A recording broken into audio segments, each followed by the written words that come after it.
It is an absolute pleasure to sit down with you. I have been very eager to record this one because you have made a huge impact, and your journey over the years, I had the opportunity to research it and learn about the work you've been involved in throughout your life, and it's really, really inspiring. So it's an absolute pleasure to sit down with you. Would you mind giving listeners just a brief introduction of yourself? Sure. Well, first of all, thank you for the invitation and for taking the time to do some background research. I think it's going to be a valuable use of time. And my English name is Carrielynn Victor. The ancestral name I carry is Homantalat, and I'm from Cheam.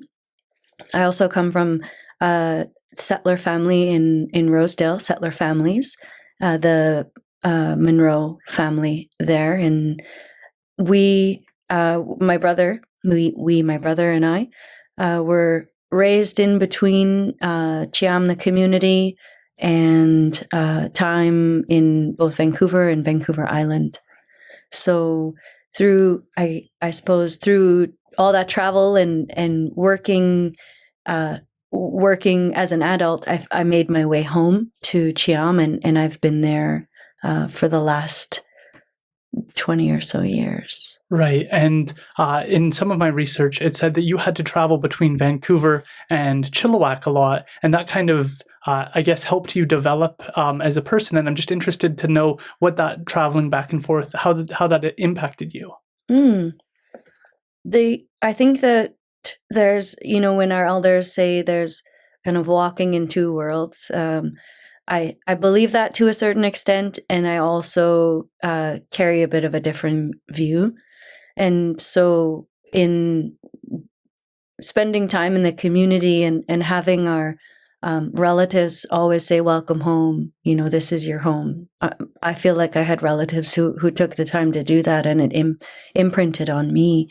And then also having, family off reserve or responsibilities in education or employment off reserve as well. I had to find who I am so that I could honor who I am and take me with me everywhere I went. It's something to go home to friends and family in community and have them call me, city or whatever. And maybe people are familiar with that. Maybe you're familiar with that.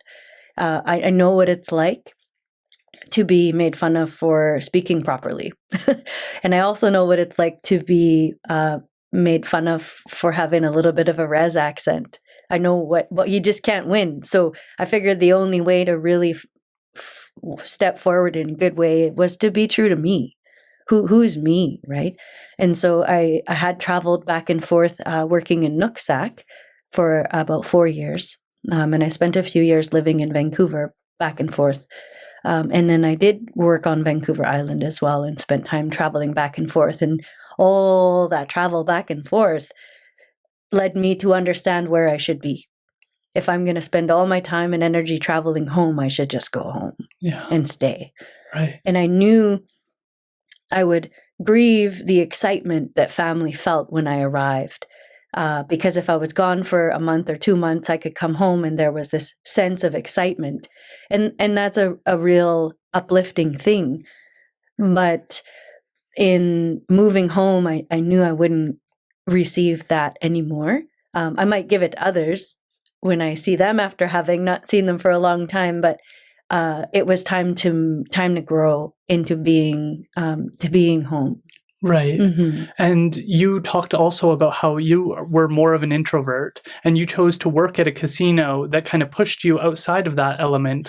I really like when people find something within themselves and then kind of challenge it and try and push forward despite that. I think that sets a good example because we can often over-define ourselves and lock ourselves into a box. And I think that was just a really great read to know that you were able to see that and say, obviously you can't get rid of 100% that you have an introverted nature and that you're probably more comfortable alone and with your own thoughts. But I'm interested to what led you kind of down that path.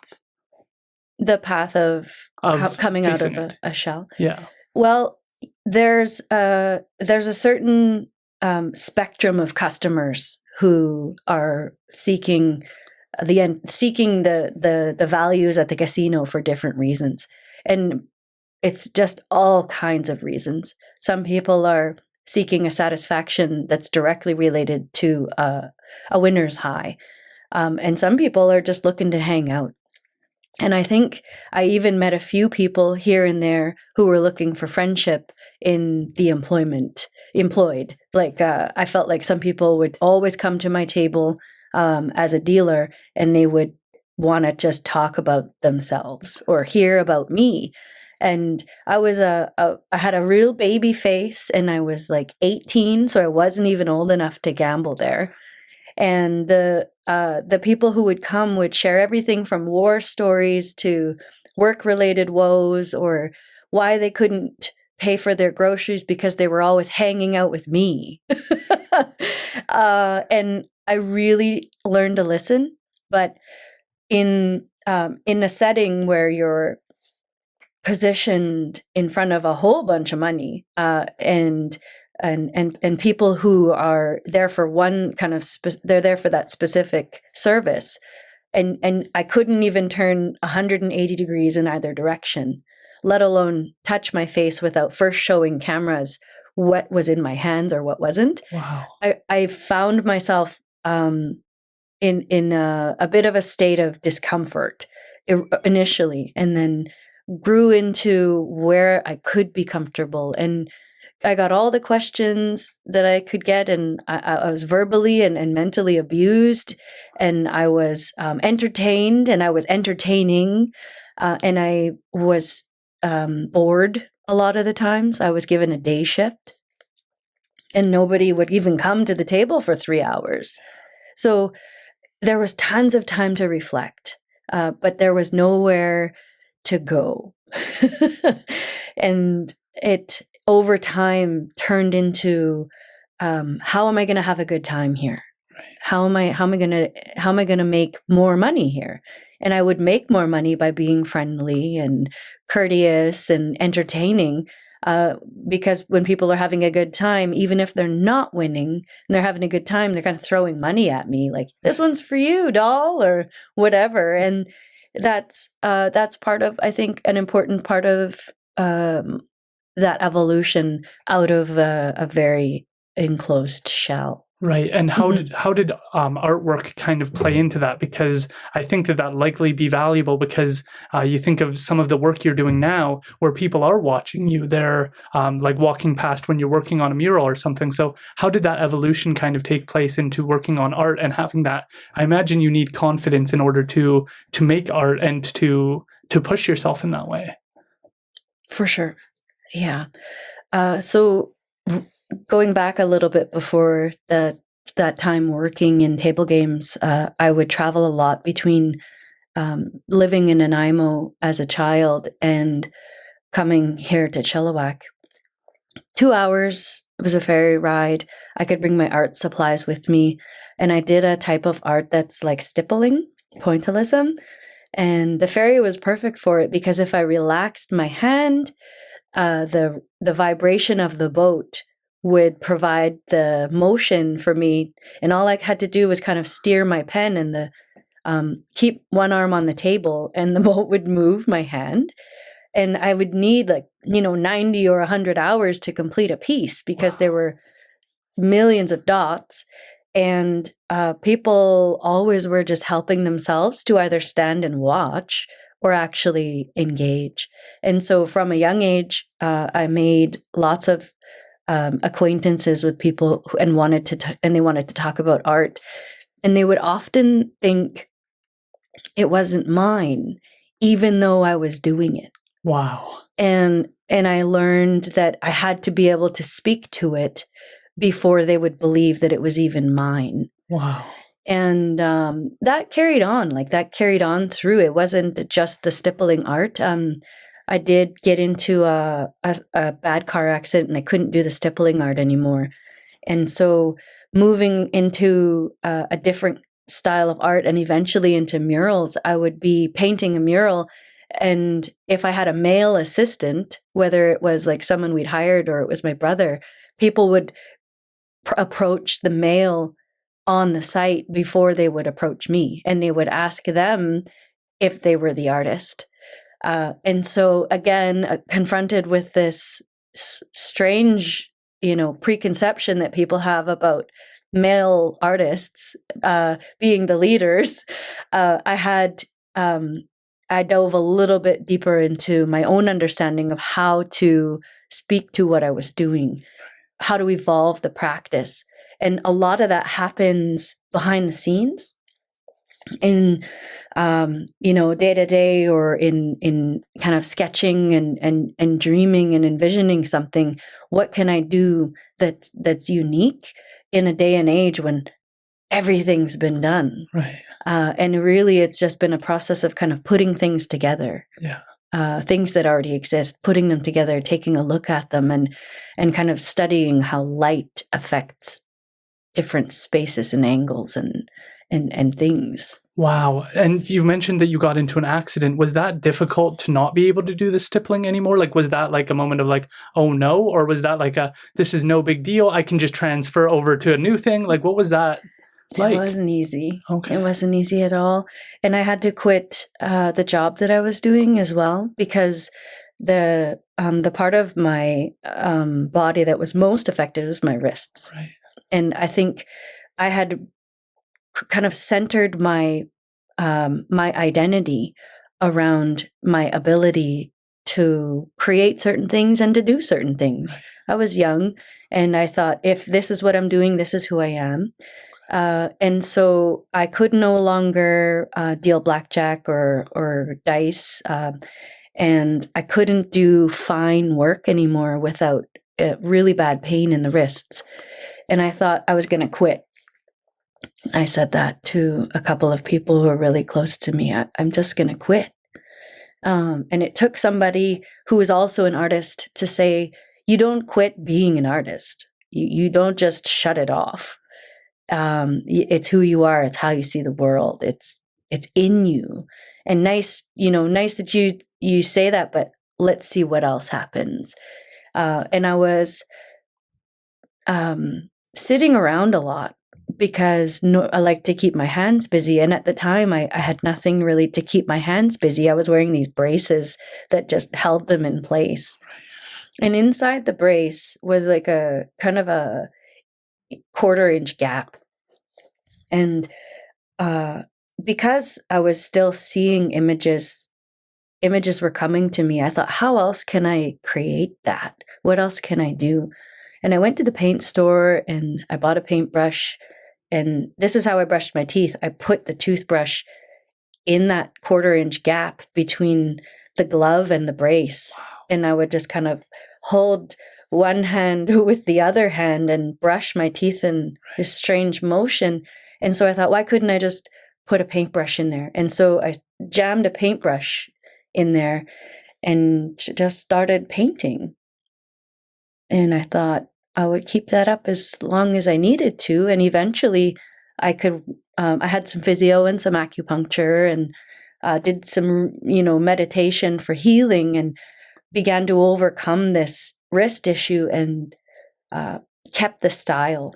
And the style really evolved after that. Wow, that has got to be such a journey to kind of reinvent yourself. And like, it sounds like you're here now. And like, I think for people, it's easy to look at and go like, wow, you're this incredible muralist and like you've shared such great works, but to go through that kind of journey would have been such a challenge. You also talked about how you envision making artwork. Where did that come from for you? Was that as a child, you always were able to like envision making artwork or putting things together? Or when did that kind of come into your life? Yeah, it's been with me as long as I know.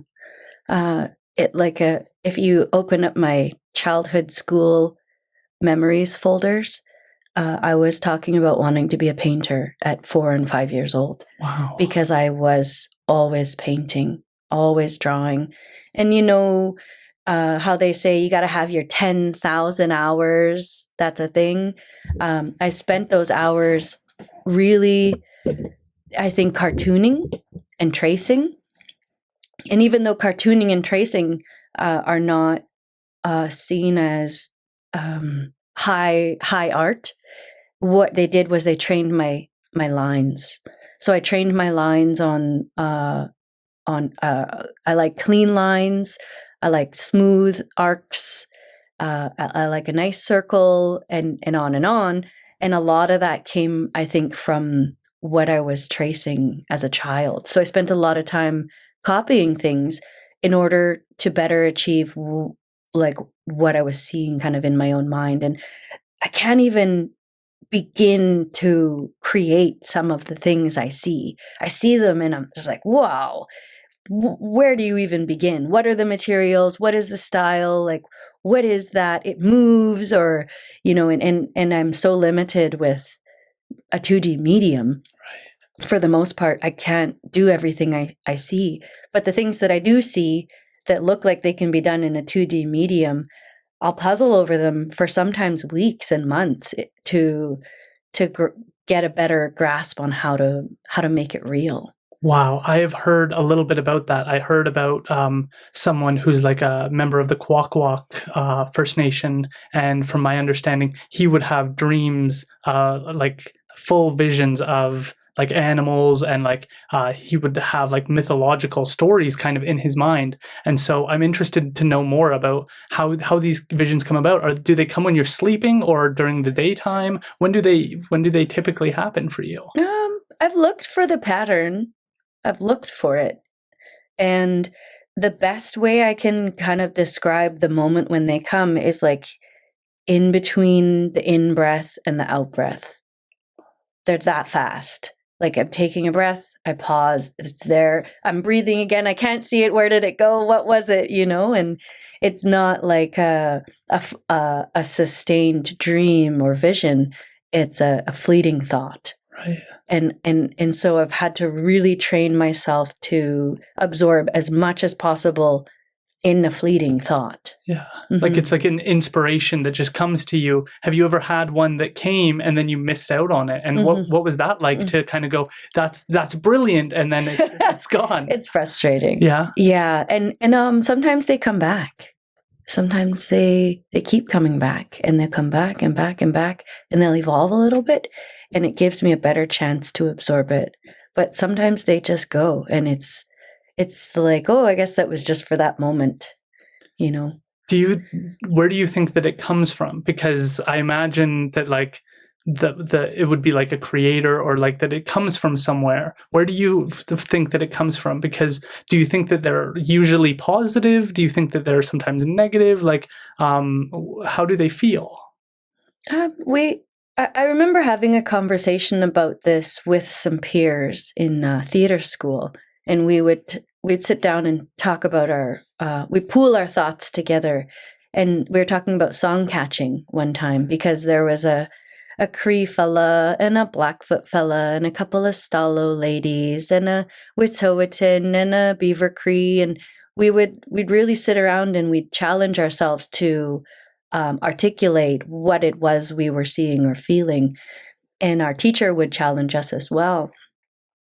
And we said, what if the same song comes, but we hear it through our own cultural and personal filters? Right. And so this guy hears it, but he hears it in his own way, and maybe he catches it, maybe he lets it go, and then maybe someone who sings opera catches it and they sing it through their filter, because it's so much about feeling, and it's so much about energy. And so to be an artist and capture something that's visual is also about capturing an energy. Where does it come from? I don't quite understand that like fabric of the universe, because it's intangible. But I think it comes from beyond, us. Maybe some of it comes from Earth, but it always comes through these filters, cultural filters, character filters, how my brain works, right? It goes through all of those, and then I see it. Yeah. Mm-hmm. Do you think that other people perhaps, like I've never had that, I've never had such an experience, but it seems like it would be moving. What is it like to kind of be one of one in that you and like a select few get it in that way? Like perhaps you have the opera singer who gets it in a different way, but what is it like for you to get those experiences? I'm not in, I don't think I've reflected on that. Okay. That I just assumed everybody had their own version of it. Yeah. I do feel like sometimes with some of them, those moments, I do feel like I've got to make it happen. And sometimes the idea of it, maybe not the imagery of it, won't leave me alone. And those images that burn in the back of my brain and say, make me, they don't wake me up at night, thankfully. Some people say they can't sleep, or they don't, they wake up at 3 a.m. I'm a pretty good sleeper, but when I'm awake during the day, I'll hold on to it. And sometimes I'm holding on to like 3 or 5 ideas and waiting for the right moment. And if it means I'm doing 3 other things, I'm cleaning the kitchen and I'm already doing this art project and I have to go somewhere later and I know I'm busy, the idea is like, now. And I know if I don't drop everything and do that, it's not going to come back with the same energy. Right. So my people in my household very know well, if I have one of those moments, that they will just leave me to it, because the things that are born of those energies are some of my favorite things. That's amazing. And how often does it end up being that you get to make artwork that is from those experiences? Is it usually like a majority of the time, or is it less than? I wish I could say it was the majority, but the current occupation I have is seeing through the visions of clients. Right. And it's really rewarding. And it satisfies my artist a lot to work with clients and bring their kind of ideas to the space. I don't do it as often as I'd like to, but I know I'll have time someday. And when I do have time or make time, if I drop everything and do it, it's probably like once a year or a couple times a year. Yeah, I've gotten to talk to Lucas Simpson, who's another muralist in Chilliwack now, and David Shearer, who's also another artist who makes Copia Line Publishing, and they have kind of the similar feedback that one of the struggles they face is making sure that what they feel is still has time, that it doesn't become too much about the sales and the working for clients and stuff. Has that been something that you've tried to balance or struggled with, to get motivated for something that perhaps isn't your own? There's like a certain list I have of where the priorities are. Right. And I'm not super vocal about it because some of it has a nuance of cultural responsibility to it. And so, the murals and the logo commissions and the book commissions pay the bills. And they and I've learned how to kind of feed the artist with them because it's new and I get to have ideas of my own, and seeing people excited like they curated something for the first time is so fun. And there's also this, like, I really have to kind of fight the offers and the urge to go full commercial with my work. Be that through one of those licensed image production companies, like I won't say any names, but we see them out there and they're making oven mitts and baby books and all kinds of cool stuff. I do fight the offers within myself because the offers come in and it's steady money, and that's appreciated for an artist, I think.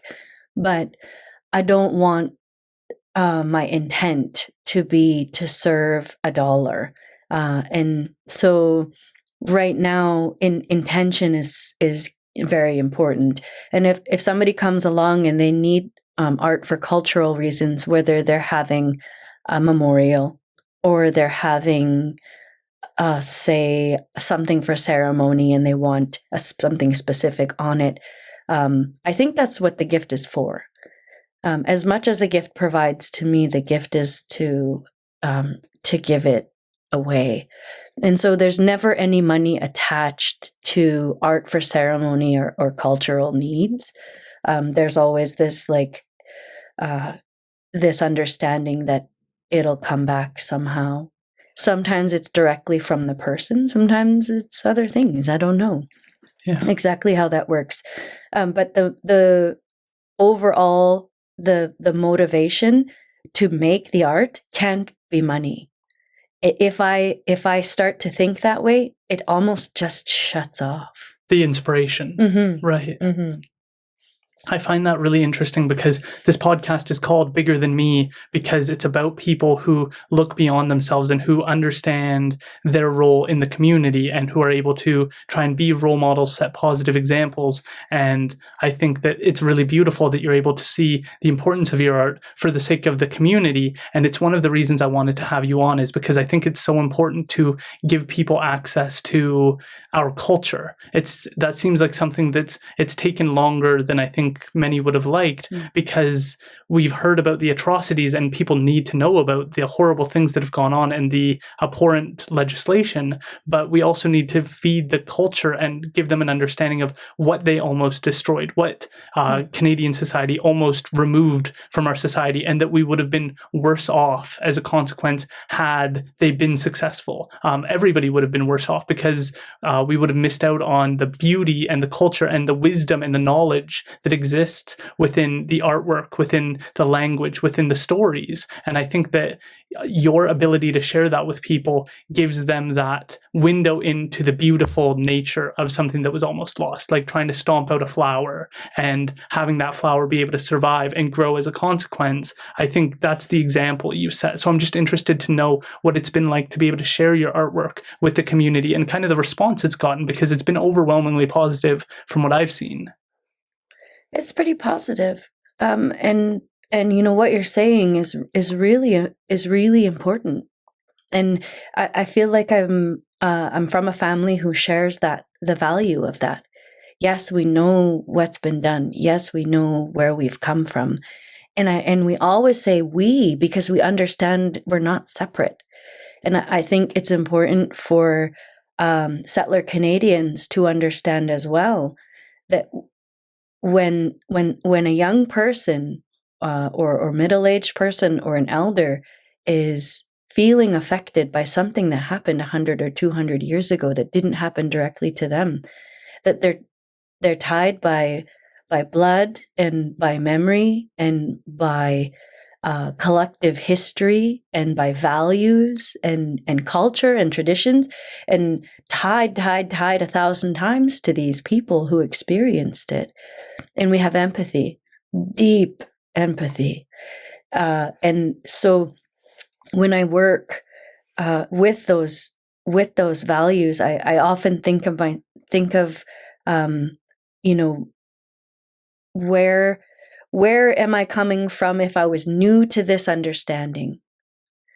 Who's my audience? And a lot of that comes from theater and music. Who's your audience? How are you going to relay a message to them so that they can receive it if they think differently than you? And oftentimes people do receive my artwork the wrong way. I'm currently working on a big mural at a school, and the kids are misinterpreting the messages in the pieces, even though it's part of their curriculum. That doesn't look like a beaver. That doesn't look like a wolf. What's that? No, that's not an eagle. And I stand with my back to them because I'm painting, but I pause and really think about how they're just honoring what they know, and they're growing in their understanding of the world around them, and that the piece that I'm creating will expand that understanding. And maybe they'll see that wolf every day for 6 years, and they'll know what a wolf looks like through a Coast Salish lens. And they won't say that to someone, and they'll teach their kids, and their kids won't say that, because it almost cuts me. And so at the same time that there's these these misunderstandings that happen on the sites.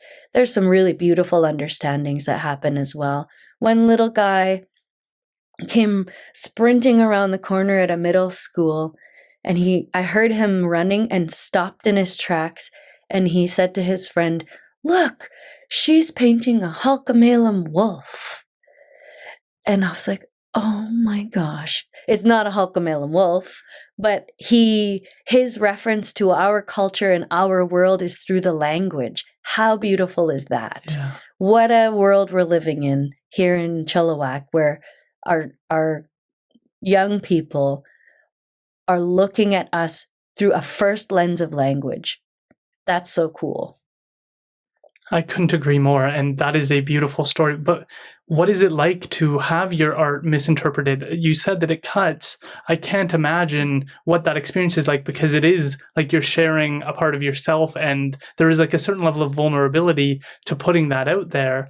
I just did a podcast a little while ago, and somebody wrote just a comment being like, nobody wants to hear this, like, and it was a negative and it hurt, because that's my biggest fear starting this is, am I wasting people's time? Am I, like, there were a lot of fears starting this, and am I the right person to do this? So I'm interested to know what that experience is like for you to have those misinterpretations. They do happen, and it's I suppose it's my job not to take it too deep. It's really always a reflection of where someone else is at.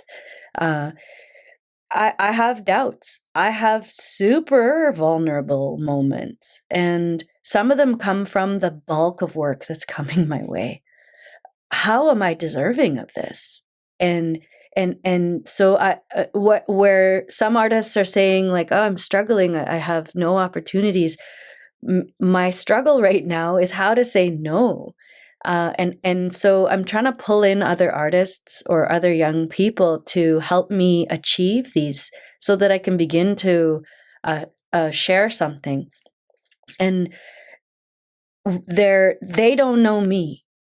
And without being super defensive, I just have to sit with the fact that I'm doing what I'm doing for my intentions and my reasons.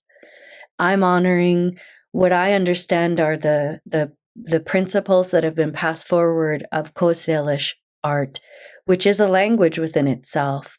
I'm respecting them to a degree. I'm altering them to a degree, but I personally don't believe I'm altering them outside of those principles. And that means a lot to me. And if I stretch them a little bit too far, I might feel that in the work.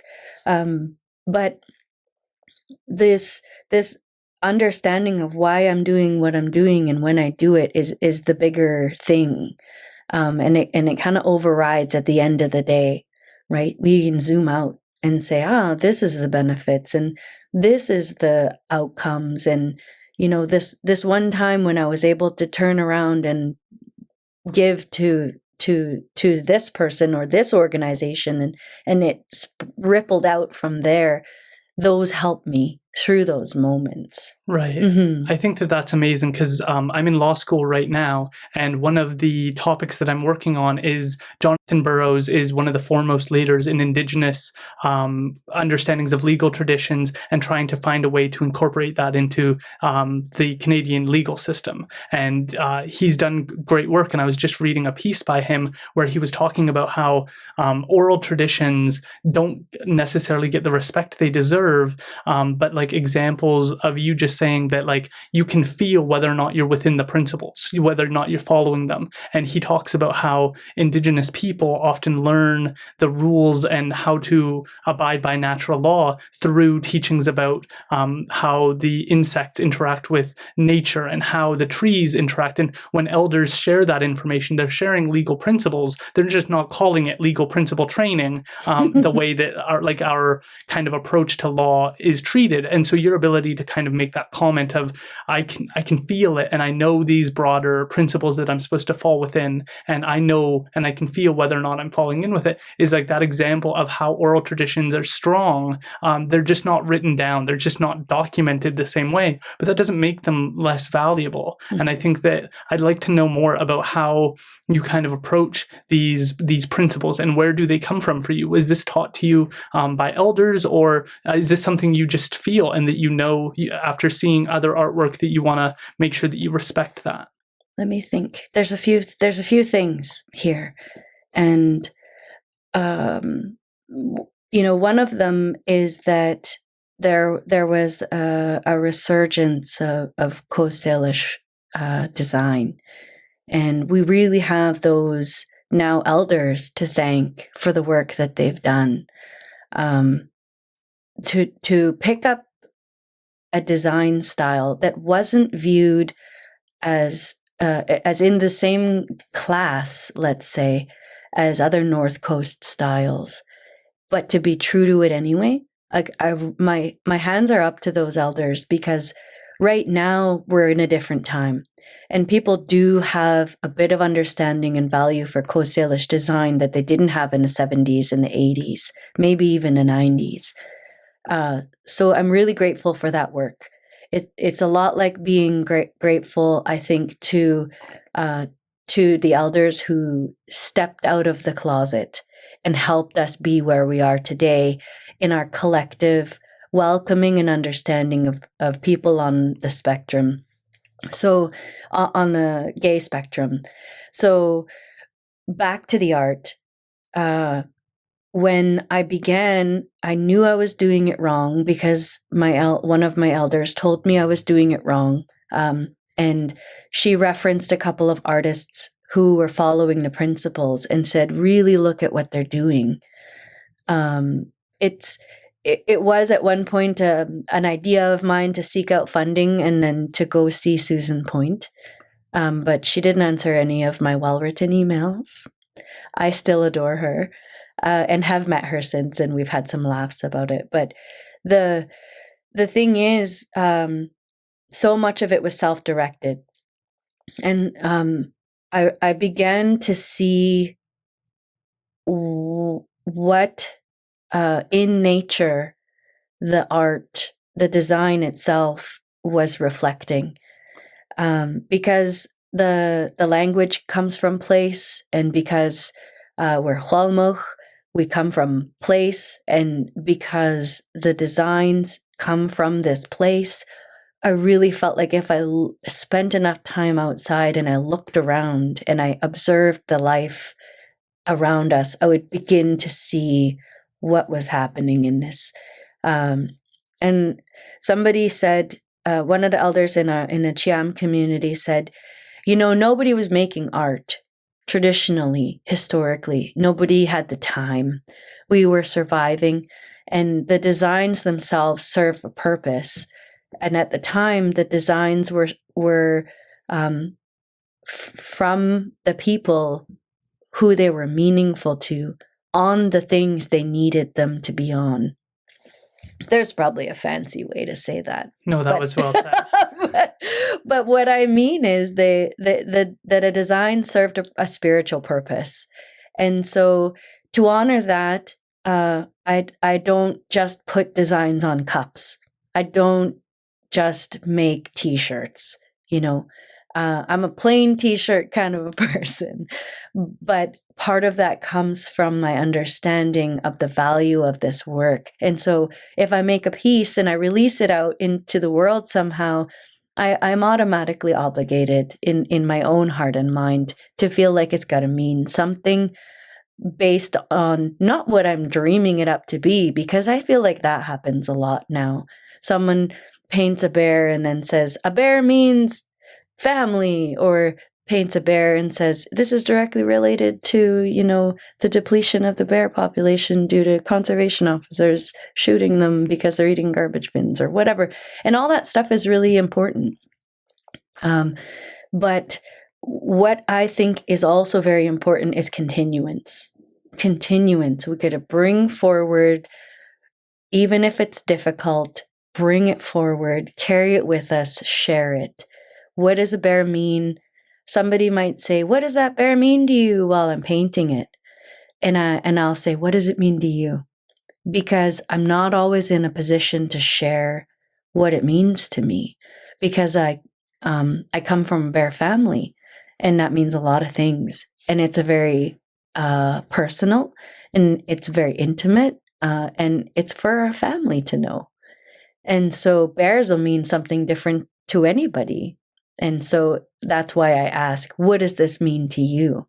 Because it means all of those things. Absolutely. And I think that that's so important for people to kind of see themselves reflected in the art, because if we work too much on trying to get the right answer to the question, what does the art piece mean? You start to lose the value of the interpretation, the value of like developing your own lens. And I think that I started out, like before I started this podcast, I started out like, I'm not an art person. And I think that that's like the wrong mindset to go into it with. It's like you have to develop, for somebody who doesn't have that background, you have to develop that understanding and that eye to see what is being shared, to try and develop your own interpretation of what does it mean to you, and to try and grow that naturally from yourself, and to figure out what things mean to you based on your own like independent of what the correct answer or what the artist meant. What are you getting out of it, and how is that going to inform how you go forward in the world, and really find a way to integrate the piece of artwork into your life, so that you can, when you see it, you recognize it and you have that deep relationship. But if you just go, well, this person told me this is what it is, you're not going to have that same deep respect and relationship with the piece of work, and go like, this is something I'm proud to see every day, or this is something I want in my house because I know what it means to me, and that's what matters. I'm also interested to understand more about how your family responded to your artwork. Like, were you encouraged from all of them right from the get-go, yes, you need to go be an artist? Or I've had people on who've talked about how elders, kind of like Nina Zetkis talked about how elders can be like guides for people and be like, this is where I think you're going, this is how I think you'll develop. So I'm interested to know what the kind of response was from your community in regards to becoming an artist. Yeah, no, not everybody's an art fan. And I really have a handful of art fans to thank for their like love and encouragement at a very young age. I grew up in a house primarily with the understanding that art was secondary, and that was reinforced so well that I thought art is going to be my hobby. And I couldn't like shut it off. The thinking in me that was like, I got to create something, got to make something, I got to draw, I got to do this. And the opportunities would come. Like I started, I think I did my first big wall mural when I was about 15, because a teacher saw the potential for that. And another teacher saw the potential for me to go to Emily Carr, and she began having me prepare a portfolio to do that, and took me over to Emily Carr School of Design to show that portfolio when I was 16. So there was a couple of teachers who really nurtured it. And there was a couple of members in my family and extended family in the community who were always buying my work. And they thought, they always would buy the work and say, this is going to be worth something someday. And that's so encouraging for a young person. And I really was always grateful for that. And when I graduated high school, I knew how to kind of make a cutout and hand-painted t-shirt design. And so I made a design that was special for those people and thanked them. And I didn't know, where the art was going to go, but I knew how much it meant up to that point. And I always had a little art studio going. I always had paints and canvases. And I did the hip hop stuff for a long time, and that kind of took over. In a way, they were of the same mind, and I had a hard time doing both simultaneously. I joined an art collective in Vancouver at the Knowledgeable Aboriginal Youth Association. I don't know if they're still going, but man, were they important when we were in our 20s. And we had an art space there, and we had an art collective. And a handful of those people are still doing art today, which is so fun to see. And then so I was working with Teresa Warbus, and we began to work in her home studio making music. And I want to say that was over 10 years ago. And we're both so busy. We're both running full tilt, and we had small children and jobs and cultural responsibilities, and we're running all the time. And we said, oh, we better lock a day down. And she says, I started doing Mondays. And I was like, cool, I'm going to start doing Mondays too. But Mondays meant I had to have this agreement where I could pull off working 4 days a week at my day job and keep Mondays working for art or music at the time, and make up for the loss. The financial loss would be that I wasn't at work that day. So I had to make up for it. And I said, I'm going to go big or go home, and say I've got to make up for not only the one day, but I could make up for all 5 days. And I did that for, I don't know, like 7 or 8 years, and thought, I wonder if I could take another day. And so my coworkers, pardon me, and my managers or whoever along the way would try to kind of talk me out of taking Mondays sometimes. Can't you just come in? Like, we always book meetings on Mondays, or they'd book meetings on Mondays. And I was like, you guys know I can't do Mondays. And I get that like missing out feeling. And, but I would just stick to it, believe in it, make it work, and began to really see it work. And I just couldn't sacrifice it. And so instead of dreaming about letting it go, I was dreaming about how to make it bigger. How do I make 2 days a week? How do I make 3 days a week? And last year, I said, if I'm going to make it 3 days a week, I've got to start booking things a year in advance. And so I started booking projects for all of 2021 in 2020, and then preparing my colleagues for 2 months in advance. I'm leaving at the end of March. I'm done at the end of March. End of fiscal. I'm not going to be answering emails every day. I'm not coming to the meetings all the time. I'm going to be focused on my practice. And people don't always believe, even if they see the results of the work, which they were seeing, they didn't always believe in full-time art. It's like got a weird stigma in our society. And it's just like not gonna tide you over. But I was proving myself in my own mind. And when I stepped out of my day-to-day work and really began to take the artwork seriously, I was seeing good things. I was seeing positive results, and I'm still going, and I'm still seeing good things and positive results. Right. That just reminds me of like doing this. And I didn't tell anyone when I was starting this, because I didn't want people to say, oh, but you've got law school. Like, you really shouldn't be doing this. You really shouldn't be focused on this. But this was something like you've said, when you have like a vision and like you want to do it, it's like this started just consuming my mind. I couldn't think of other things. I was like, there's so many people out there that are providing such value that we're not hearing from. Like, we don't know what they think. We don't know how they went about doing this. And like, I felt that growing up, because my mom and I grew up off of reserve, that I felt this deep disconnect from my culture, from my community, and this sense of lack of role models, this lack of guidance on who to be, on where to go. And that caused me to act out like negatively in my life and to cause problems and cause shenanigans rather than reaching my full potential. And it was only at UFE where professors started going like, you're really smart and you're just wasting away, like falling asleep in class, not taking this seriously. And I have no idea why. Like, there's no excuse for that.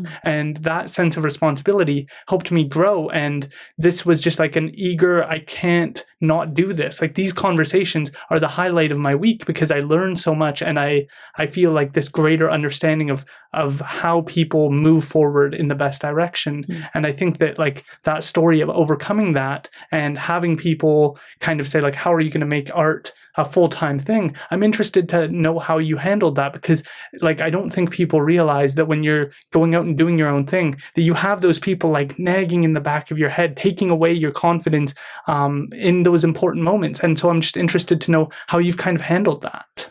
I just don't respond. Yeah. And maybe that's what they want, is a response, a reaction. And I'm like, proof's in the pudding, baby. Like, I'm still going. I'm going to keep going. And it's not even about proving anyone wrong. And if it was about proving anyone wrong, it goes back to the intention. Yeah. And the intention, it's got to be pure. It's got to be strong. And maybe that sounds like, oh, I'm really, I feel like it's really important. I do feel like it's really important. Yeah. I do.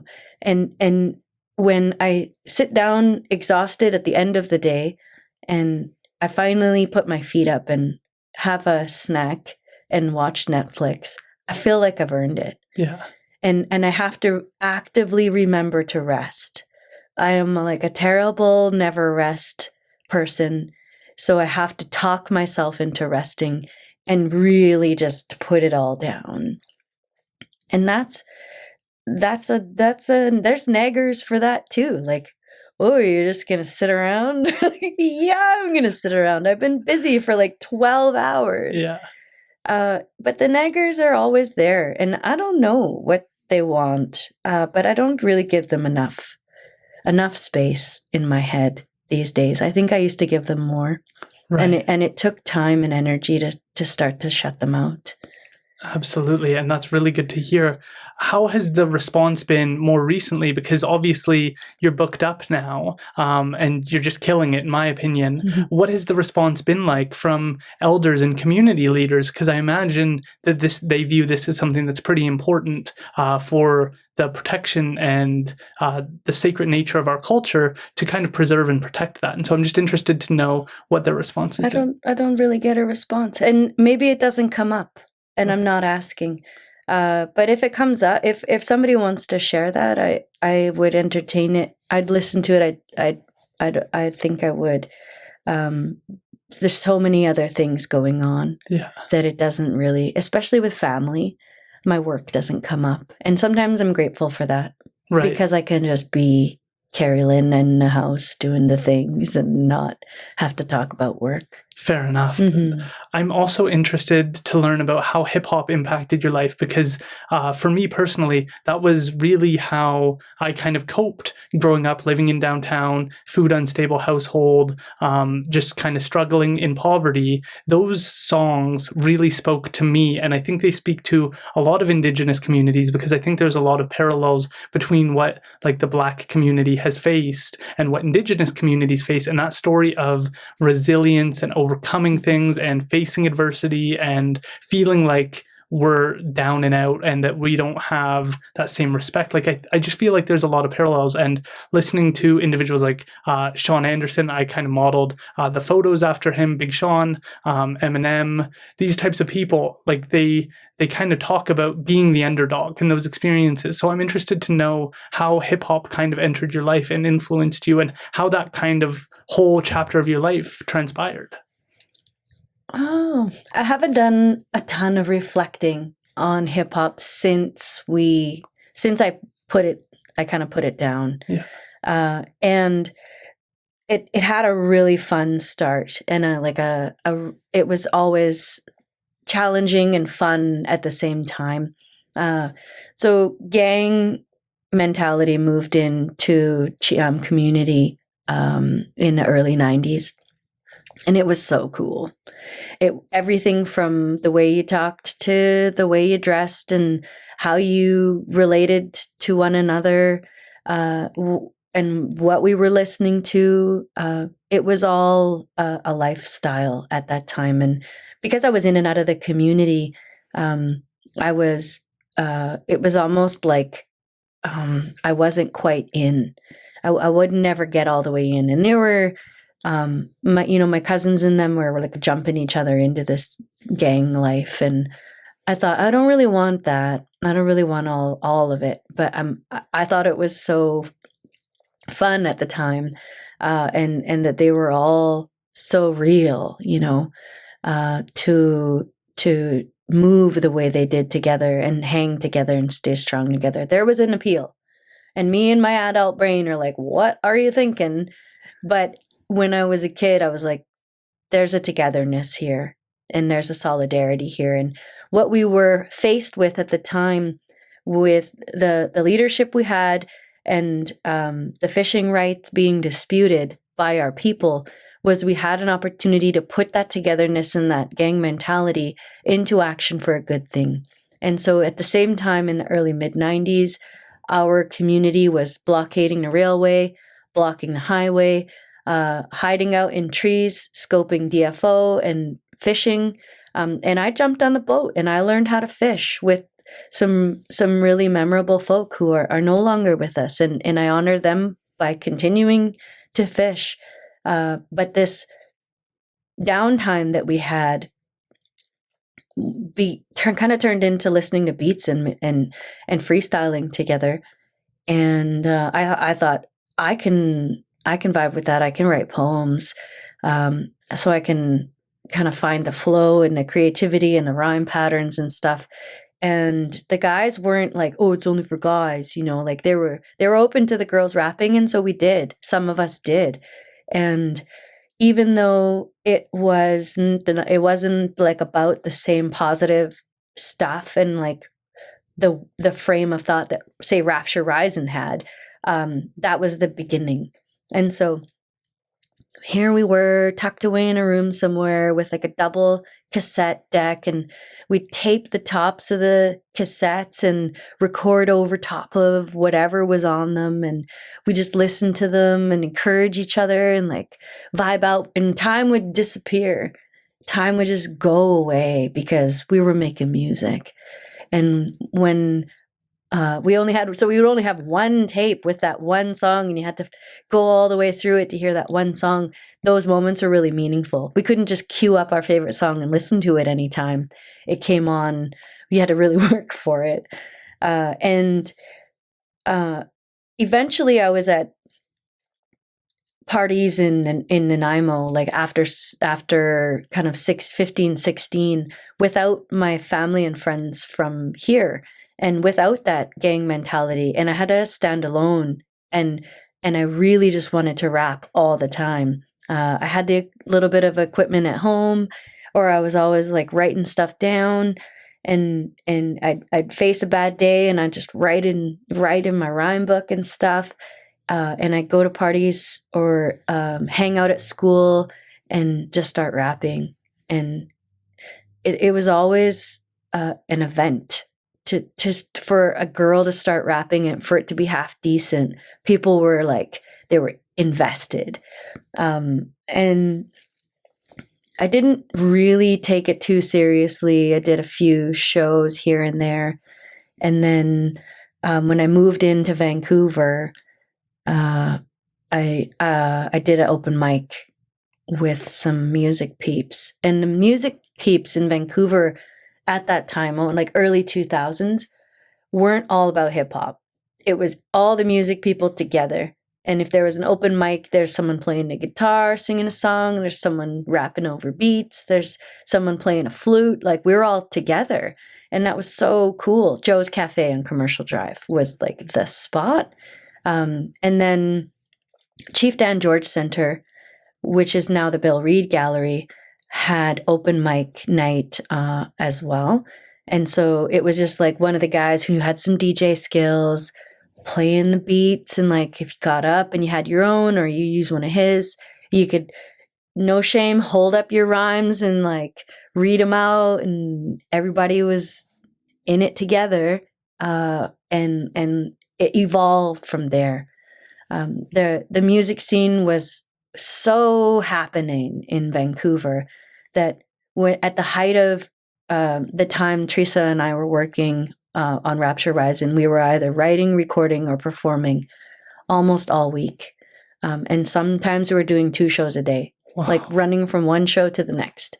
And so there was just so much there, so much space created for live hip hop and the music we were creating, that we were recording at different studios, and we were recording with different artists, or doing live shows with other artists as well. Like it was a long time, because I think I started rapping with the guys and in the community when I was like 14. And I didn't really stop doing the hip hop shows until I was in my early 30s. Wow. And it was all live shows and good times. Like, it was great. That's amazing. I had no idea that it spanned for such an amount of time. How did it compare, or how does it compare? And what made you decide to choose creating like art pieces instead? Like, it feels like perhaps doing hip hop spoke to a different part of you, like sharing the cultural side shares this part of you that's like encouraging the culture, but music almost spoke to you in like the rough days and the tough days and being able to kind of like vent. So I'm interested to know how they kind of compared and what led you down one path and not the other. I feel like I said a lot, and I was starting to see less and less. I had less and less to say. I was, if I had written a rhyme for, every day or every week between 14 and 30, that's a lot of words. Yeah. And it's a lot to say. And, rap has changed a great deal in that amount of time. I was never one to like do, 36 bar verses or anything, but still a lot of rhymes. And when I sat down and thought about why I wasn't really doing a lot of rapping anymore, I feel like it was a practical decision. I had a small child, and so I had to be able to get up and cook dinner, or get up and clean up, or pack him up and head out. And if you sit down and think about hip hop, you're investing so much time in like reflection and writing, recording, rehearsals for shows, scheduling and administration for shows takes up a lot of time. And then doing the show itself, all of that wrapped up into a big package is a lot more. It felt like a lot more than I could do in my mom life. But if I could keep all my art supplies in a cupboard next to the table, I could pull them out after my son went to bed, and I could do that. Right. So I think it was a very practical decision. Yeah. Yeah. And it really kind of switched from rapping to blues music in my 30s anyways. And so I felt like rapping was like so much of this it was like me when I was young. And like, if I get up on a stage, like I could still do it. And it's still fun. But part of me is just like, it's really done, and I don't even know who would listen to what I'm saying anymore in the style of how I want to say it. Interesting. I imagine that many people would be interested to come to a Carrielynn Victor show, but fair enough. Oh no. How does music impact your artwork? Like, do you usually have headphones on, or are you listening to the world around you when you're creating art? Like, what is some of your preferences? You mentioned the blues. Do you listen to music when you're creating? Not really. I put on movies and don't watch them. Just to have them on. Yeah, it's just background noise. Sometimes I'll put on documentaries or series, and I'll get like 30 shows into it and be like, I don't even know who these people are. Like, but it's on. That's funny, because I do the same thing when I'm doing on like a law school paper. I just need something in the background. I don't need to know what's going on. No. I just need something to... That's my show. It's perfect for just putting on in the background. That's awesome. I'm also interested to understand more about like you're very well connected to the protection of the environment. And I love that, because I read an article and you called yourself like a defender of the earth. And then it was like the very next article that I read that was talking about your work with the Fraser River right near Cheam First Nation, and your work to plant trees, remove invasive species, and to reinvigorate the habitat for the salmon and the chum. And I'm interested to know that. And then we can also talk about your work with helping name certain areas after that. So this work with this environmental work and the title and rights related work was something that I think I was brought up into.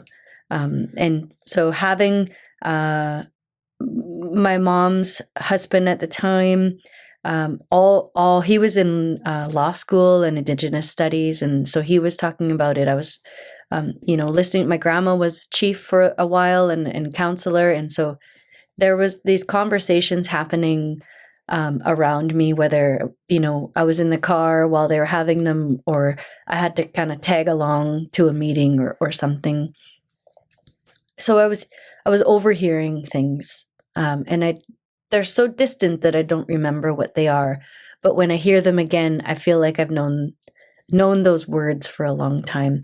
And when the fisheries department opened up for tracking and monitoring fish in the community, I took the job because I wanted a job at home in Cheam. And I wasn't cut out for that work. Basically, we're taking the word of DFO that we have an opening and then sending our fishers out. They used to go out for like 7 days at a time. And I was supervising crews who were gathering numbers. So we would take these data sheets and put them into the computer and then fax them over to DFO. And I thought, this is what my what I've come to understand as management for conservation and not a management for abundance. The fish populations were visibly declining over the years. And I thought, where better to go than the aquaculture division in Courtenay, and really see what's the problem with farming salmon. It was a little bit off the track that I was on, but it was an interest area and I didn't have any tie downs. So off I went. I moved to Qualicum Bay with a distant relative and began working out of Courtenay. I had a mentor through the Aboriginal Youth Internship Program. It was the first year of it, kind of a pilot project. And I spent a lot of time following around fish specialists and biologists and decision makers at the aquaculture division. And then one day, I don't know if you ever read Redwire magazine. Redwire magazine was it was in East Vancouver, and they'd put out articles. It was kind of an activist magazine out of the Indigenous community in Vancouver. And I thought, I want to take this information that I've gained from following around people who work for the aquaculture division and turn it into an honest article. But I didn't think that was completely appropriate. I felt like kind of like I was spying on the province and then handing over the information to the Indigenous youth. And like, yeah, I really wanted to do that, but was it legal? And so I actually approached the Deputy Minister of Aquaculture and a Ministry of, I think it was called the Ministry of Lands, Agriculture and Resources or something at the time. And he said, this sounds like a great idea. We're not doing anything that we shouldn't. Tell everybody what we're doing. Yeah. And see if anyone else wants to take the article. And I was like, okay. And so I started to imagine what it was, again, the audience might want to hear. And a big part of the issue that I saw there in aquaculture was mortality and living conditions. And, you know, we grow up with this connection to salmon. And having seen them in such a state as they are in these net pens, I cried the first time I saw it. They call them jacks in the fish farming industry, where they might have a crooked tail or a missing fin or a big eye or deformations, essentially.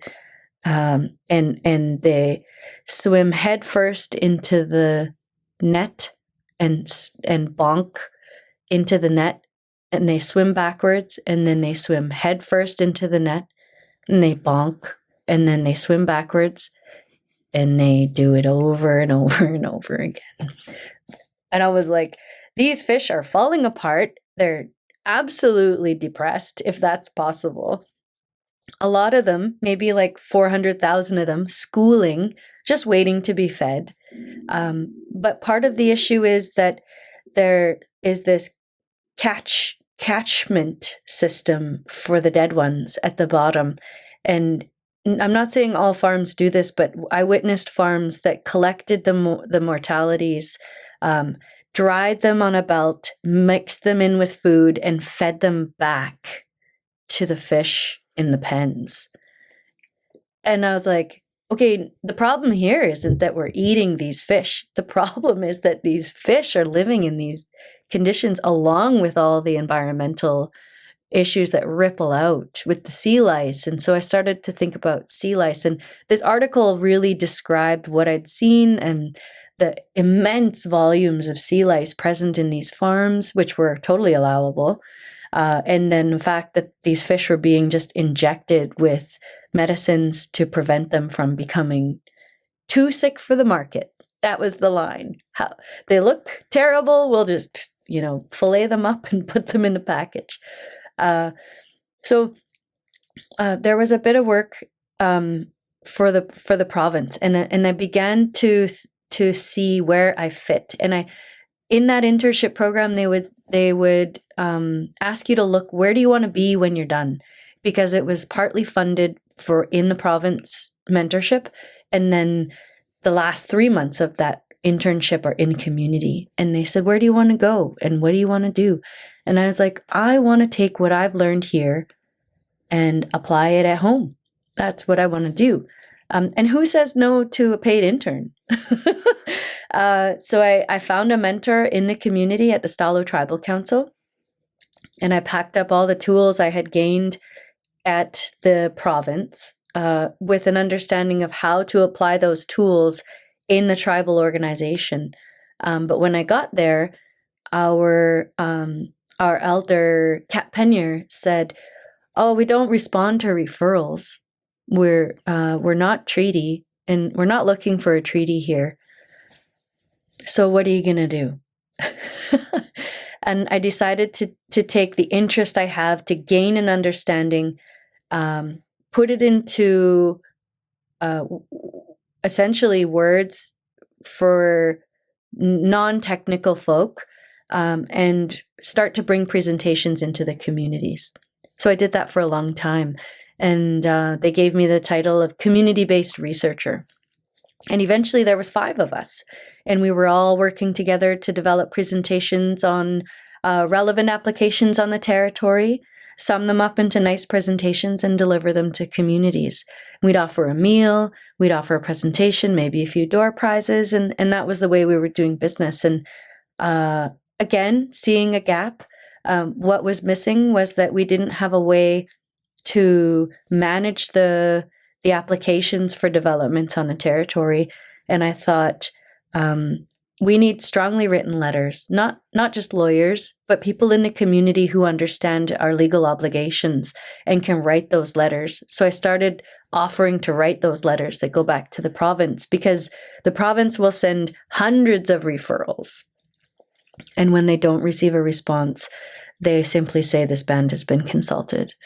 And move on a lot of the times. But we were always saying a non-answer isn't an answer. We are very busy. We're overwhelmed with stacks of referrals. And how do you prioritize them?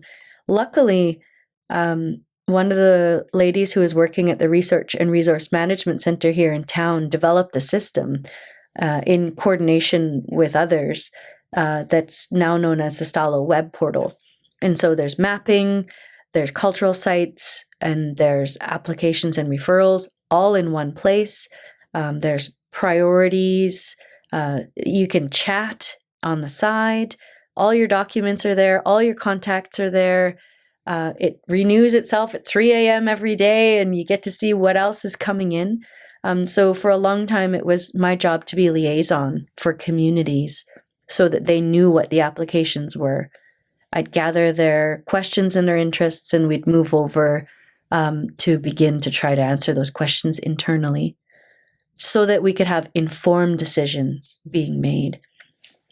A lot of it ties into looking for the gaps and trying to fill them. And the gaps for even still are just that there is incapacity there to follow through with kind of our side of a referral. I love it. I love that work, but I burnt myself out. I think I saw through one referral that took 6 years. 6 years to get a no response to the province. And I was tired, and we couldn't even begin to imagine how much it had cost the S'olh to respond no to this. It was a run-of-river hydro application on a creek with a number of bathing sites, as well as regalia storage sites in the area. And we saw the engineer come in and cry about it. Literally 3 times he cried about it. And it's so important to us to protect these bathing sites that we weren't going to give up and we weren't going to cave. And then within the same season that the province finally formally rejected the application, somebody else applied for a run-of-river hydro project on the same creek, and the whole process starts up again. I saw one successful rejection through. It took me 6 years with a lot of other help. And then the province just sent another application. Like they forgot that we'd gone through this whole process of rejection. So I feel like what I'm seeing is that I've really gone through a number of different roles and positions, but they're all directly related to that protection and preservation. And kind of sprinkled in between are some really, really rewarding restoration projects. Yeah, and it sounds like you set such a good example by willing to take on the writing role and to start to put these consultation opportunities together and to try and look for the gaps that are existing in how the conversation's going to make sure that like action is being taken. And I can't imagine how frustrating it would be to get such a non-response from the government to have it all start back up again when it's like we just made it clear what our position is and now you're just like asking the same question again. But can you tell us more about the work you did on the Fraser River and how that specific work of the invasive species and the planting trees, how did that exactly come about? So I was a community-based researcher in Cheam, and we'd received a proposal from a local biologist to scope out the area for presence of Oregon spotted frog, which is an endangered frog. And I picked up the application. It landed on my desk. There was nobody else to take it, I guess. And I said, "Wow, this is a really beautiful thing. I know blackberries are a problem. Anybody in the Fraser Valley knows blackberries are a problem, but I didn't really know to what extent they were a problem." And so I was immediately interested. I love frogs as well, and thought we'll call out this biologist and we'll see what they want to do. And so through those projects, which were funded by Aboriginal Funds for Species at Risk, I began to know a bit about invasives. I was already interested in learning about traditional plant use, so began to pair traditional plant use with the replanting where the invasives were taken out. Learned a bit about local amphibians and invertebrates and what they mean. What does biodiversity mean? Picking the brains of brilliant local species specialists and biologists, and began to figure out that there's ways, little small, meaningful ways to give that revitalization to a space, we clear the blackberries and we put in plants and then watch what happens. Beautiful things happen. And over the years, I was working with a couple of crews and the Fraser Valley Watershed Coalition to do more planting. So supervising crews kind of off the side of my desk, people who were going out and doing plantings. So always kind of tuned in to who's got the best Indigenous plants locally and which nurseries, have the best sales and stuff like that. And in taking the role of manager of Cheam's environmental consultancy, I inherited a couple of projects. And so I took this project to do some rock work in the Fraser, immediately below the Cheam fishing village. And I thought, it's really been burned into my brain that hardening the foreshore of the Fraser is not always the best option. Sometimes it's the only option. Sometimes there's a mixture. I think they call it gray, green, and green. Gray being rocks only, and gray-green being a blend of veg and rock, and green only being like setbacks and adding riparian plants and stuff. So I thought, let's open it up. We'll talk to the fishers. Who knows the river better than the fishers? Nobody does. Let's go talk to these guys.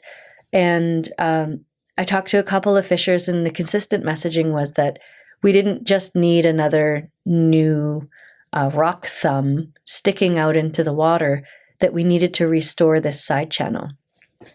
So I did the paperwork and provided the information and had the conversations and hired the contractors, and it all started to happen. And it took a few years, but we really are seeing the results now in that side channel. A lot of blackberries have come back, as they do, but what's exciting is that all along the banks of that side channel are mammal footprints. It looks like the eagles take swans there to eat them. I think I didn't even know eagles eat swans until I started to see I didn't know that either. Eagle claws next to these swan carcasses. And lots of fish, of course, lots of fish. They have lots of nice places to hide and rest and rear in that side channel now. And what it's done is it's proven Cheam's capability of seeing a project like that through. We harvested gravel during like a gravel removal moratorium. Like there's no gravel being removed from the lower Fraser. And we said, this isn't for profit. We're removing this gravel because we're creating habitat. And this is the problem in the lower Fraser, is that sand, silt, and gravel is just moving in all the time. And we can't just ignore it and say we are managing the river. We have to approach it from this kind of like multi-lens perspective. If we're going to restore sites, let's look at how it benefits not only the fish, but the fishers and the upland farm owners and the downstream folk. Because as soon as you begin to open back up sloughs and side channels and restore that soft green space where the flood water can actually move into, you're taking the pressure off of the downstream. And the pressure downstream is what's causing a lot of the problems. Hardened foreshores and rushing waters will just continue to beat into the river banks and erode them. Wow. Yeah, so a lot of it is about salmon and their habitat, but some of it is about flood management as well. That's so interesting. And I just think it's such a good example because like I had Eddie Gardner on, who's an elder, and he talked about his work with Wild Salmon Defenders Alliance. And he's been committed that over 10 years. And I love that because I think it sets such a good example for others to realize that Indigenous people do protect and act in the best interest long-term of the environment. And like that work was just, I was so grateful grateful to read that, because I interviewed Andrew Victor right along that river. Like I'm in that area fairly regularly, and to read that piece by CBC on you, and to see the work going into trying to protect the salmon, trying to remove invasive species, is just it's inspiring to me, because I hear about saving the environment so often, but it's very rare that you get to tie it in with somebody who actually went out there and took action and helped make sure that the environment is taken care of. Can you tell us just a bit more about how blackberries are an issue? I didn't even know that was the case. Can you tell us about how what invasive species you were dealing with and what that looked like? Blackberries are my nemesis. I don't think that they are doing as much good as they are doing damage. So from what I understand, blackberries in their natural habitat in the Himalayas freeze in the winter, and so it stunts their growth. But they don't get cold enough here to freeze and stunt their growth, so they just go nuts, and they've progressed over time. And as great as they taste, they just don't offer habitat value. The birds don't use them like they do other local plants for nesting and even hiding. Like if you see a bird kind of scooting into the bushes, blackberry bushes, they might not have, they might be frantic. It's not their first choice, is what I'm getting at. But the blackberries here might grow in to an area that's been cleared rapidly and outcompete the natural succession of the plants, say in a riparian, that would serve a higher ecological value. And so we'll go in and we'll assess an area for are these blackberries preventing good access for species? Are they preventing good habitat for species? Are they creating not just an unstable bank situation, but sometimes the slope of a bank needs to be shifted, like the angle and the slope of a bank can be shifted so that it allows for better runoff, like more sound runoff and less erosion into a creek. So pulling those blackberries out with heavy machinery, and then following up with like a full rake and removal of the root balls is usually what it takes to get the worst of it out. And then installing local plants and in hopes that they'll outcompete those blackberries. A lot of times they both do well, and they'll just grow together. And if there's funds and capacity, the blackberries get clipped down over time. Right. And you're also involved and have experience as a plant harvester. Can you tell us a little bit? Because I've heard that before, but I don't feel like I have the depth of understanding of what that actually looks like and what plants perhaps you're harvesting. Oh, yep. Plants are, I think plants are some of my biggest teachers.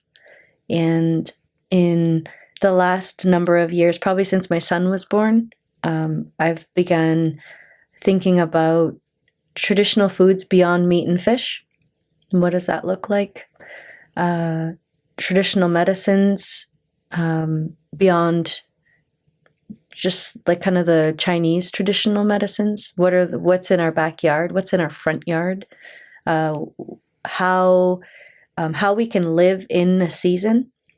And like, what are the ancestral recipes, and plants in their power, kind of beyond them helping us through physical ailments, they have power as well. All of that is kind of where I'm coming from. Right. And can you give us like a little bit more detail on what those plants look like? Because I recently watched, it's on Netflix, Fantastic Fungi, and that one, like the part that I got the most out of, and I talked to this with Brian Minter, was that trees actually have lineages. They have family members, and if they feel invaded by bugs or there's not enough nutrition, there's not enough water, they will actually push their tree lineages farther away from them to grow farther away if there's bugs attacking them, and that's like a strategy. And they rely on mycelium to communicate with each other, so fungi, to have those conversations and to move there. And once I learned that, it was like, okay, I don't know anything. I sort of thought that I like, we have this kind of like mentality, I think, in Canadian culture, that we're at the top of the pyramid and we run things and everything is like less than us. And I think I, like, growing up off of reserve, I had this mentality that I'm so much smarter than a tree, and that I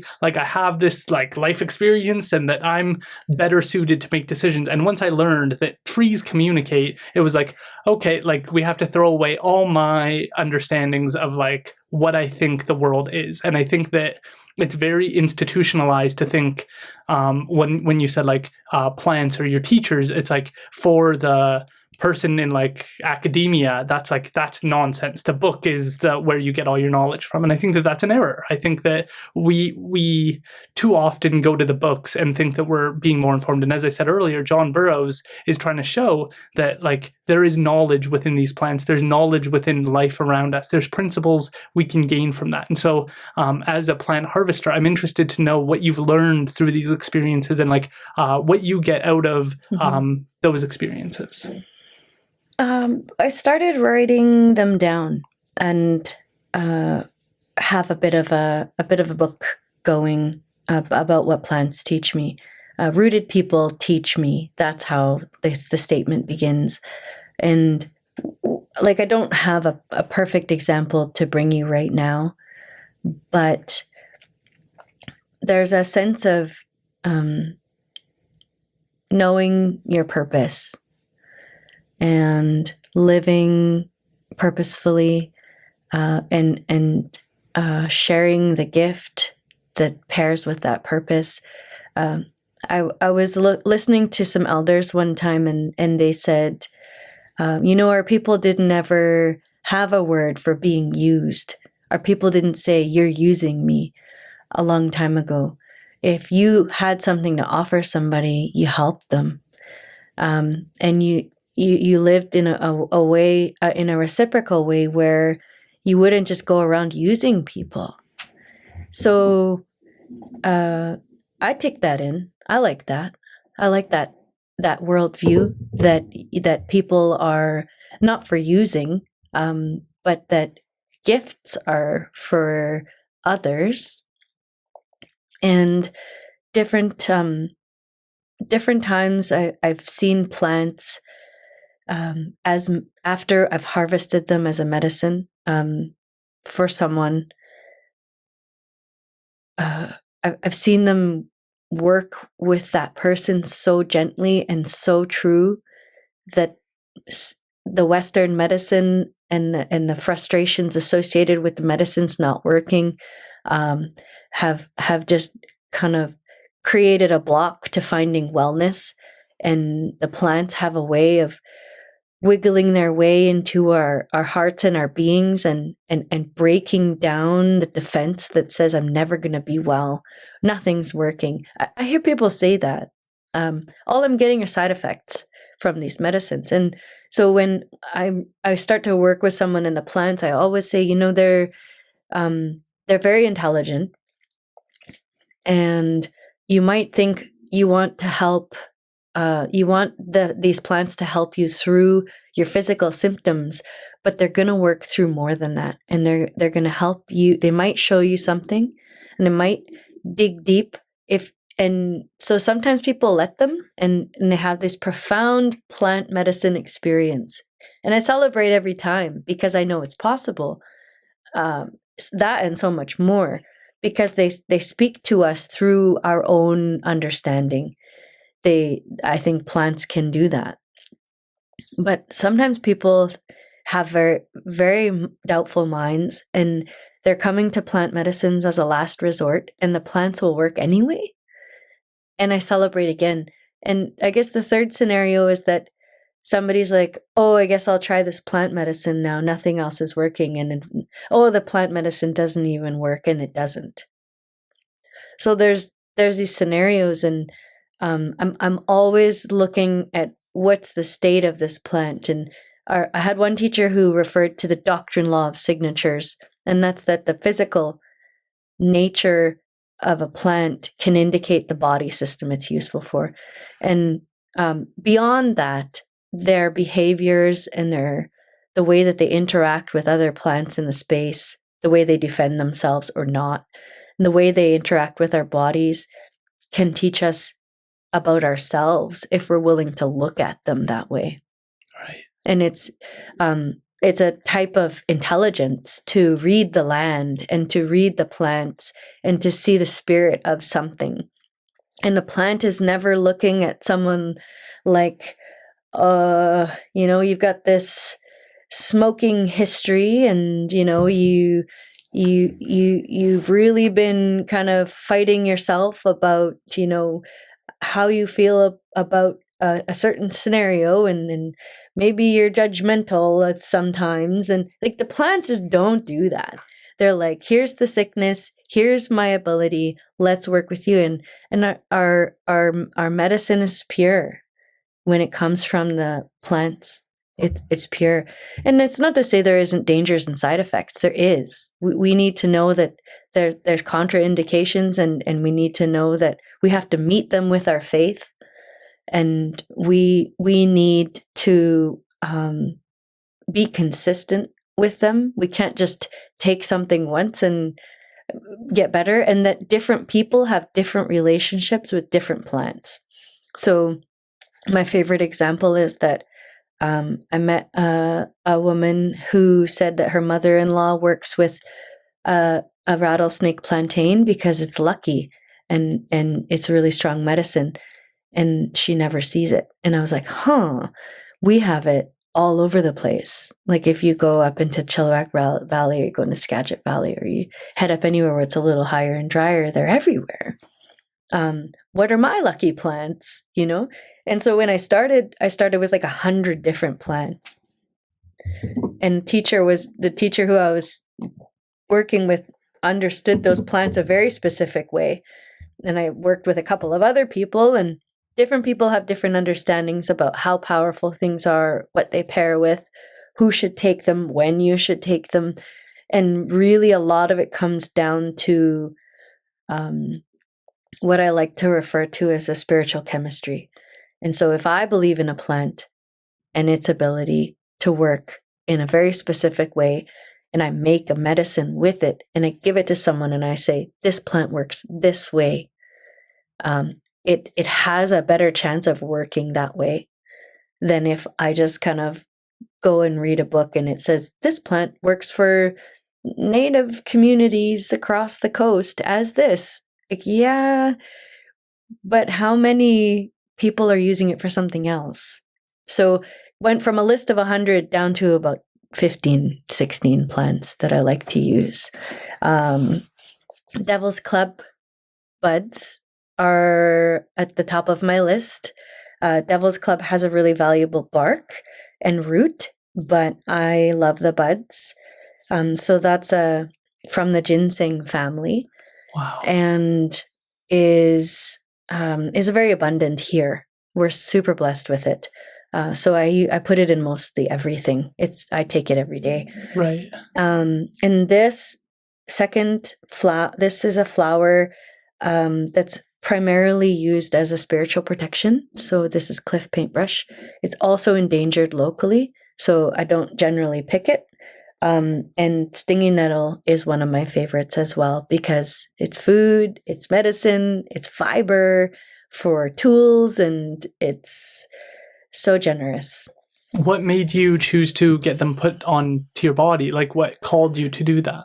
I drew them one day, and then I went and saw a tattoo guy who I thought could recreate my drawing, and he did it his own way. And like you were just like, I'm really proud of these, and like these are my faves. I want to see them every day. Yeah. Yeah. That is amazing. I'm also interested to know how it came about for you to end up helping name the community forest and your work with East Sector in Harrison Hot Springs. Because again, I think that's that steward relationship with the environment and like really just setting a really good example. So can you tell us about that process with community trails first? Sure. The Stoller Research and Resource Management Center has a web portal, and it was my job at the time to review applications and relay voiced priority projects to community.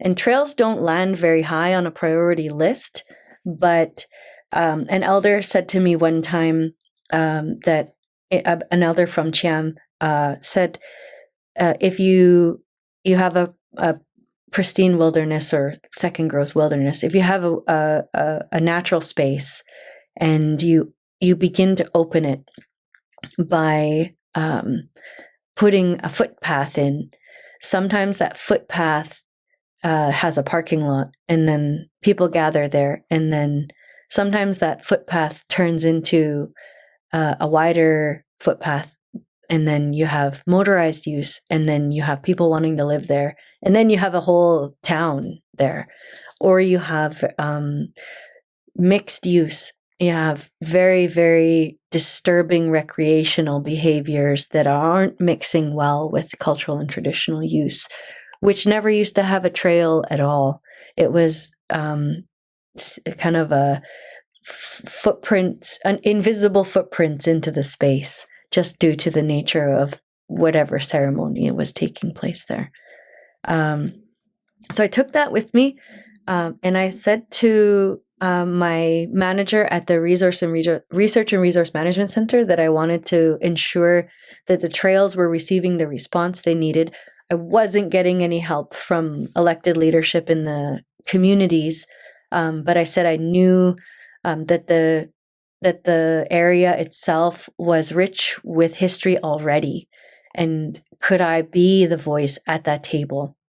And they said, yes, but can you do it on your own time?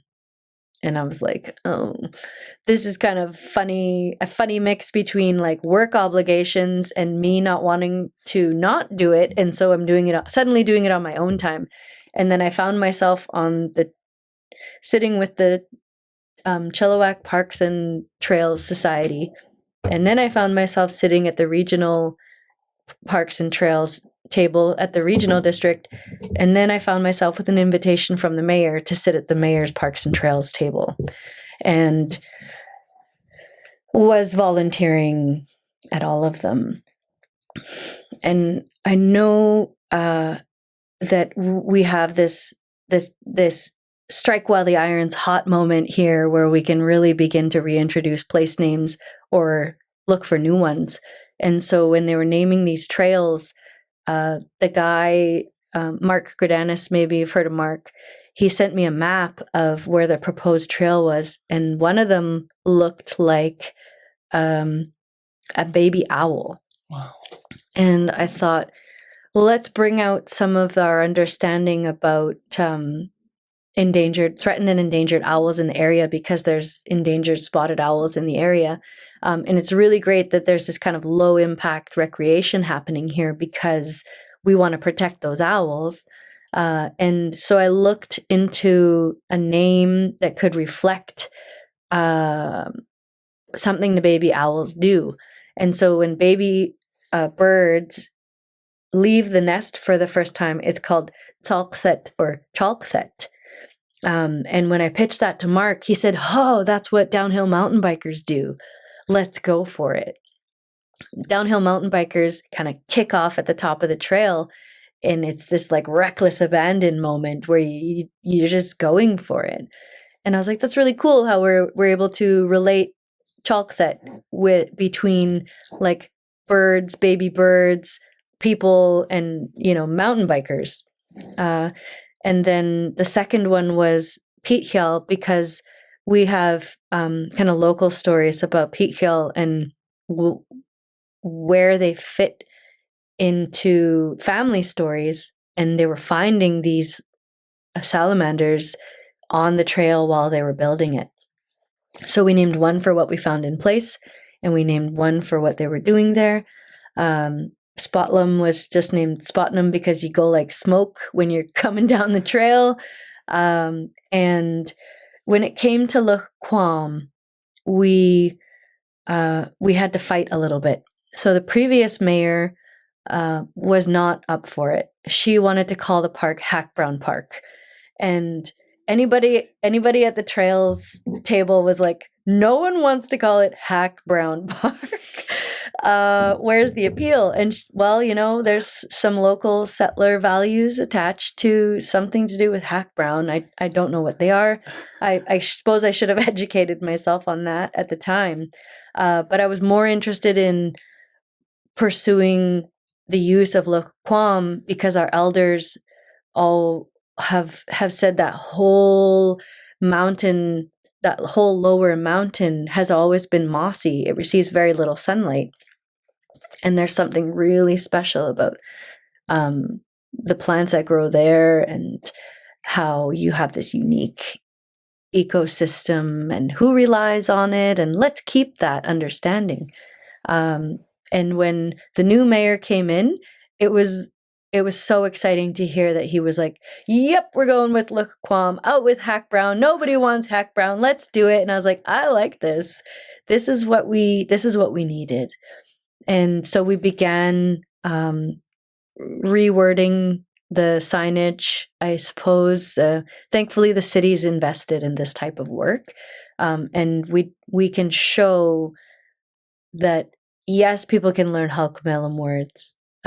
Yes, we can see for ourselves what the values of those places are, and look at places for what is there, and not always some man who put his foot down and said, from this day forth, this place will be known as, like, okay, yeah, some of that is cool, but let's honor what it is to know place names for what's present. I think we're more likely to protect and safeguard and make observations about a place if it's named after what's there. Absolutely. And my partner and I actually went there as I was preparing for this, just to kind of like, I take this role seriously. And when I saw that you were involved in that, I was like, I've been there before, but I didn't go into it with that mindset. And so you're right, it is mossy. And it was such a pleasure to view it through a new lens that I hadn't considered. Because when you go somewhere, you're not necessarily thinking of like what it's known for throughout history. You just go there, you do your walk and you leave. But being able to bring that mindset and that the perspective that you had shared through the naming ceremony and having it named that, we went through, and it was just a different lens that we got to experience the trails through. And I think that that's valuable for people to kind of change their perspective. And I think it's interesting that you say Mayor Ken Popov played that role, because that is something I'm surprised to hear consistently throughout having David Jimmy on, having Derek Epp on, is that he has really worked hard to build positive Indigenous relationships. And he says it, but a lot of people say that they're trying to build positive Indigenous relationships, and the proof isn't always there. But being able to hear this from different people, that it was so much easier to get that naming done with him, I think just is very encouraging to hear. Yeah, that guy makes a difference. I was painting at Five Corners, District 1881 this summer, and I had put out that video. I felt pretty vulnerable painting in the same space I put out the video, because people could just walk by and there was no like in-place security. I was like, I'm just gonna do it, and the mayor walked by one day, and I was like, oh, are you just passing through? And he's like, no, I came to thank you for the video and let you know I shared it. I believe you. It's good to know the history. Thank you for sharing. I like what you're doing. And he was just like, ding, ding, ding. Like, thank you, sir. Thank you for taking the time out of your very busy day and for sharing that you understand what's being said here. Can you tell us about that piece? I think I know the one you're talking about the historic Indigenous person who was wrongly tried and held responsible for something he didn't do. Can you tell us that story? Sure. So the man's name was Louis Victor, and we're in my family there, the Victor family, aware of what kind of a man he was and what kind of work he did, and the story comes in fragments. It came in fragments to me as I was kind of coming of age and becoming an adult. And it all really came kind of narrowed down into one story when my late great grandauntie passed an ancestral name on to me and said, "Now you can go learn about it." And I went to the Coquilitza archives and picked up a box that had just loose papers in it. And twice I came upon this piece of paper that had handwritten history about Louis Victor on it. And the paper simply said that Louis had been invited by a doctor in Harrison Mills who had a son who had contracted smallpox to help heal his son. And I guess this ancestor, he wasn't taught to. He was taught not to say no, and he went to help that boy. But everybody knew you don't get well from smallpox. But he tried to help him anyway, and then when the boy died, was charged with murder. This is where the story gets mixed up. So the family story is that he was charged with murder and hung at Five Corners. And then when I was telling that to Jennifer Feinberg, who writes for The Progress, she said, "I'm going to go look for the story in the Chilliwack archives because they have old newspaper clippings." And so she sent me a screenshot of the newspaper clipping that was about him. And it said something along the lines of how he'd, someone across the river in the dark saw him hit I guess an Indigenous constable like over the head with a pipe and kill him. And then Louis was charged with murder and hung in New Westminster, and his family was there, and they took a steamship to get there. And this is where the courthouse and the hangings were taking place at the time. So there's this mixed up story, but somebody took the time to write down in very nice handwriting back in this late 1800s what they wanted the family to know that countered what the newspaper had written at the time. And I know that the newspapers back then would have deliberately steered the view of the people towards colonial law being the most appropriate and upheld always. And so I don't believe the newspaper article. But what people seem to be upset about, some people seem to be upset that there's no record of hangings in Five Corners. And so if there's no record of hangings in Five Corners, they didn't happen. I've heard from a number of different people in and around the S'olh community of hangings in Five Corners. And so it all kind of came about in the Algra brothers Instagram post when they said, "We've got this brand new alleyway and we want to name it, and what's your idea?" And I said, "Hangman's Alley," because I'd heard it in a movie or something, but I thought it would be a way to start the conversation. Chilliwack, you have a dirty history.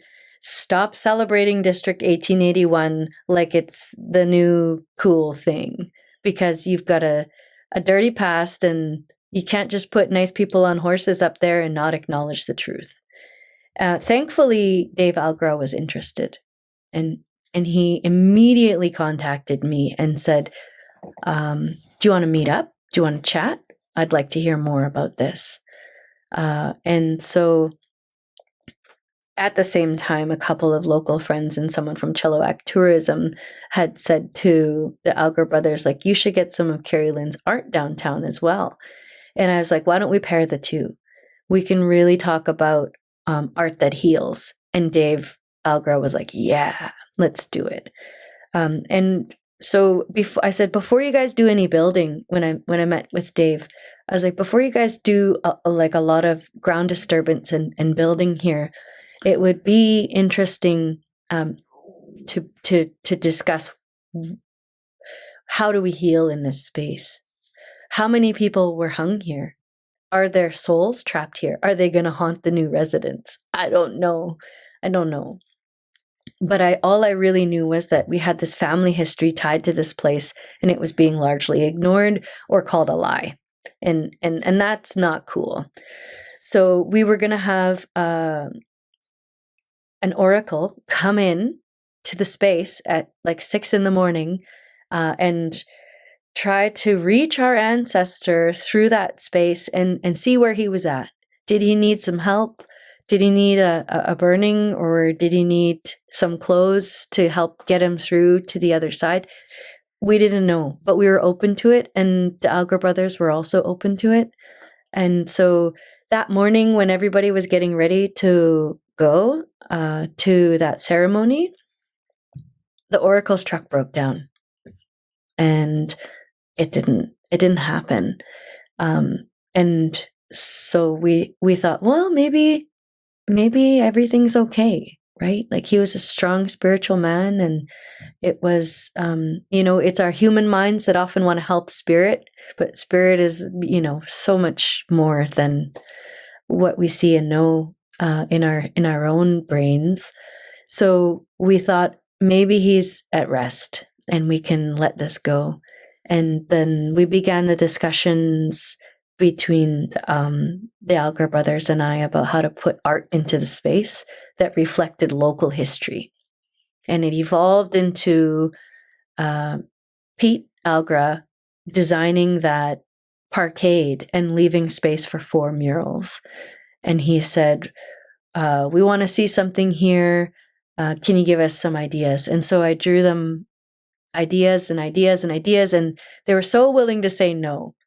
This isn't it. This isn't it. This isn't it. And I really just wanted to reflect everybody. I wanted to reflect the place-based history, and I wanted to reflect the Chilquaque tribe and the Palau tribe. And we got to do the kids and make sure the regalia is accurate. And it was too much. And then Pete Alger said, just do what you always do with the shapes and the animals and stuff. And at first I was rubbed the wrong way, like, oh, you think I have a typical style, do you? But I do kind of have a typical style. And so I tried to just simplify it all down into meaningful species, and of course, Louis Victor, a piece that would honor Louis Victor.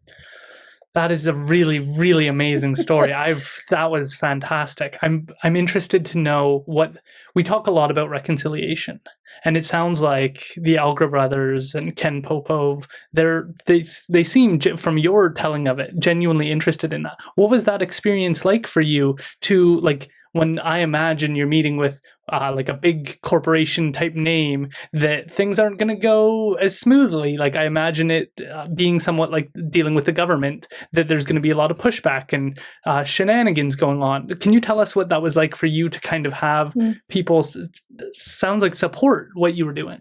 Excuse me. Yeah, definitely. The Alger brothers are approachable, and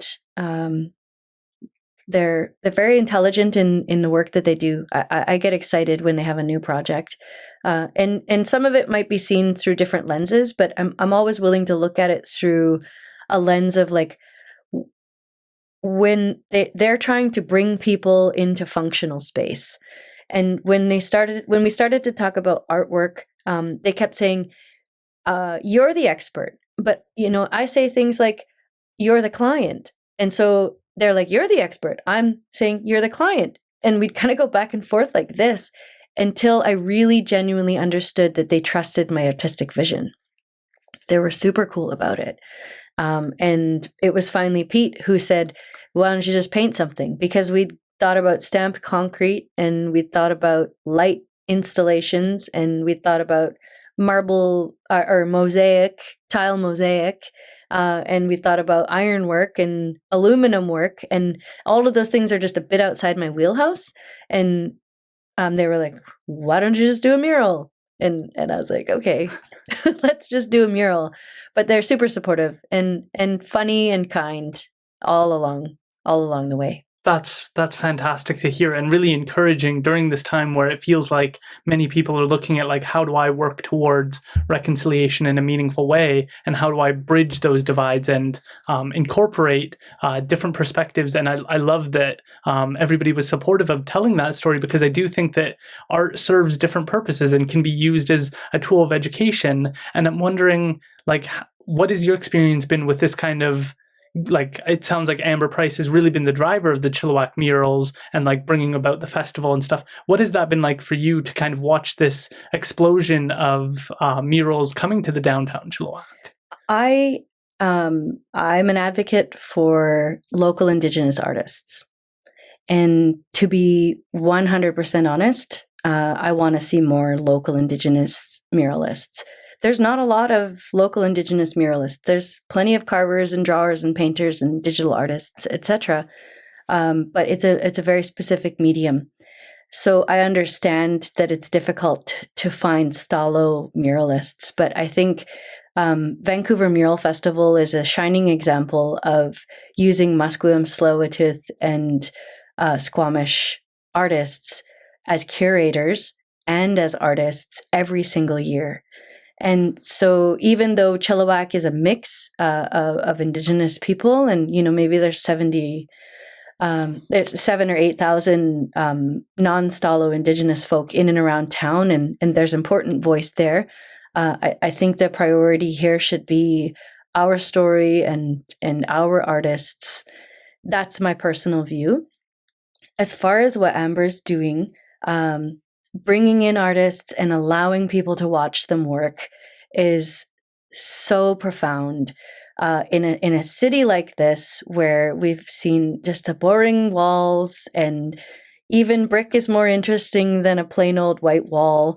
It's been a long time coming, and for her to have that motivation to reach into her own quality time and her own pocket and her own personal set of skills and stir it all up, like make it happen, is fantastic.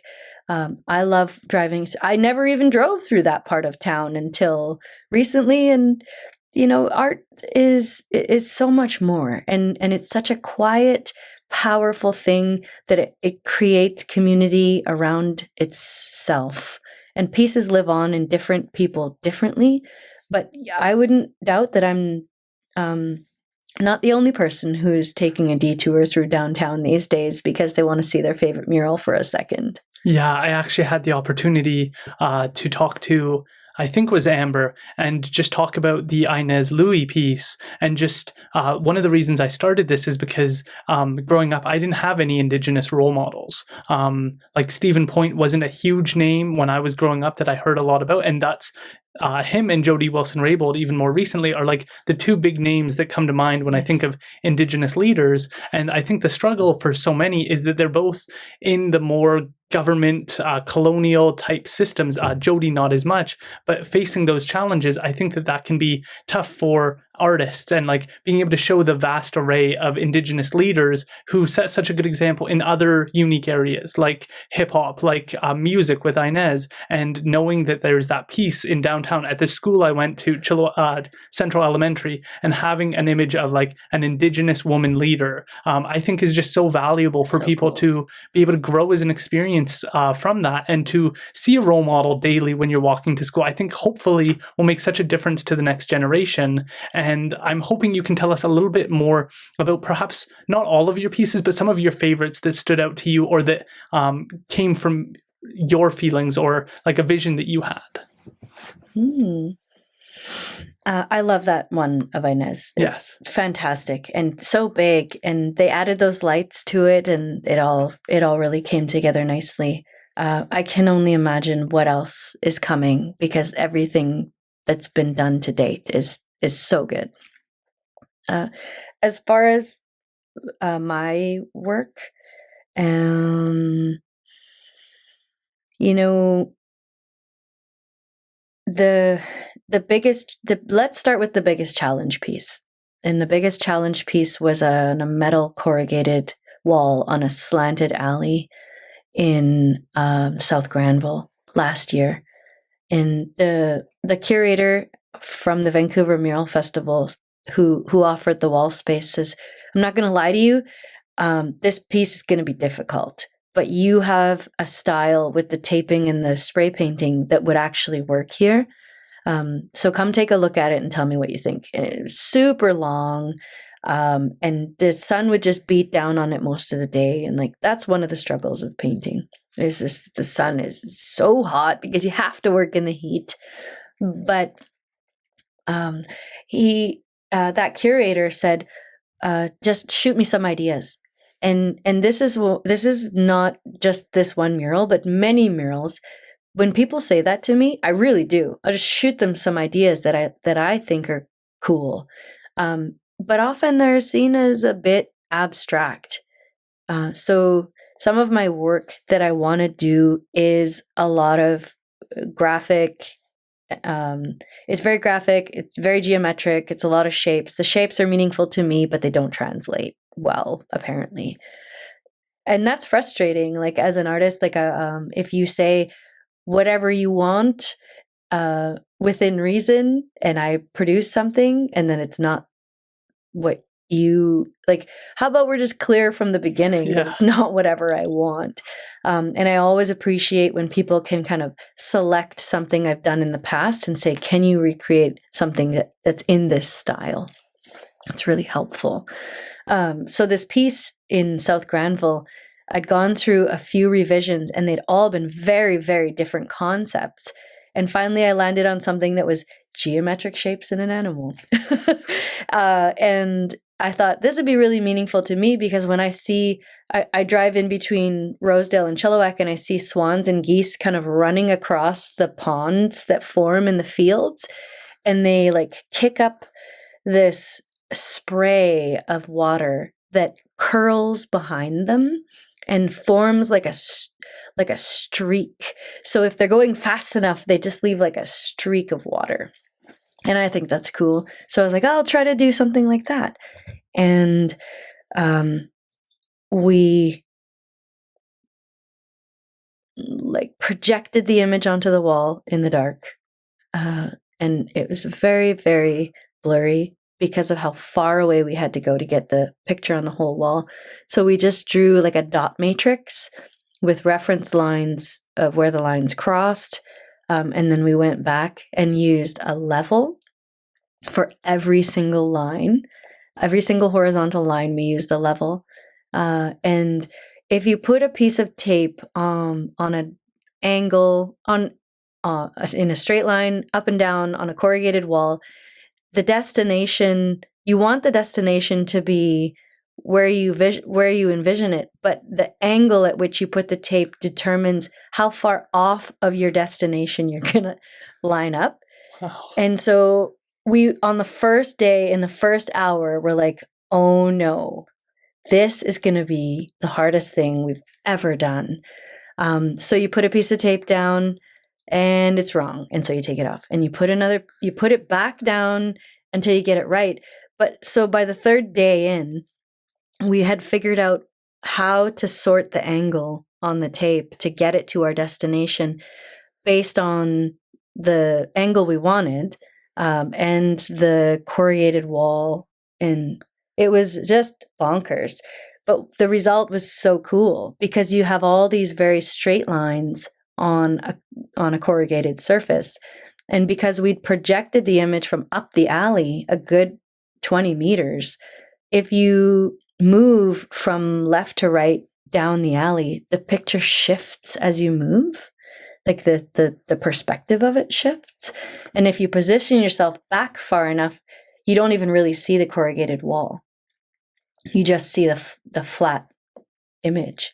So that's one of my favorite pieces, not because it came from my own kind of vision, but because we we had an idea of what we were up against. We were completely wrong. And then we managed to accomplish the vision in the end. Right. Yeah. That is incredible. And it just leads into a question of like, what is it like to make these murals? And are you ever nervous? Is it easy to put something, like, I can't imagine it's easy. So what is it like to look at a wall and go, how am I going to make this all size up properly?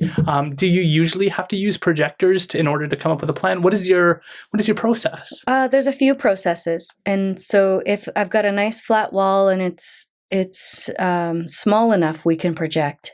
And so I'll take the image from a photo. I'll take a photo, draw on top of the photo, draw the line work directly onto the wall, take it to the printer and have them printed on a transparency, and pull out the old overhead projector or digital projector and put it out.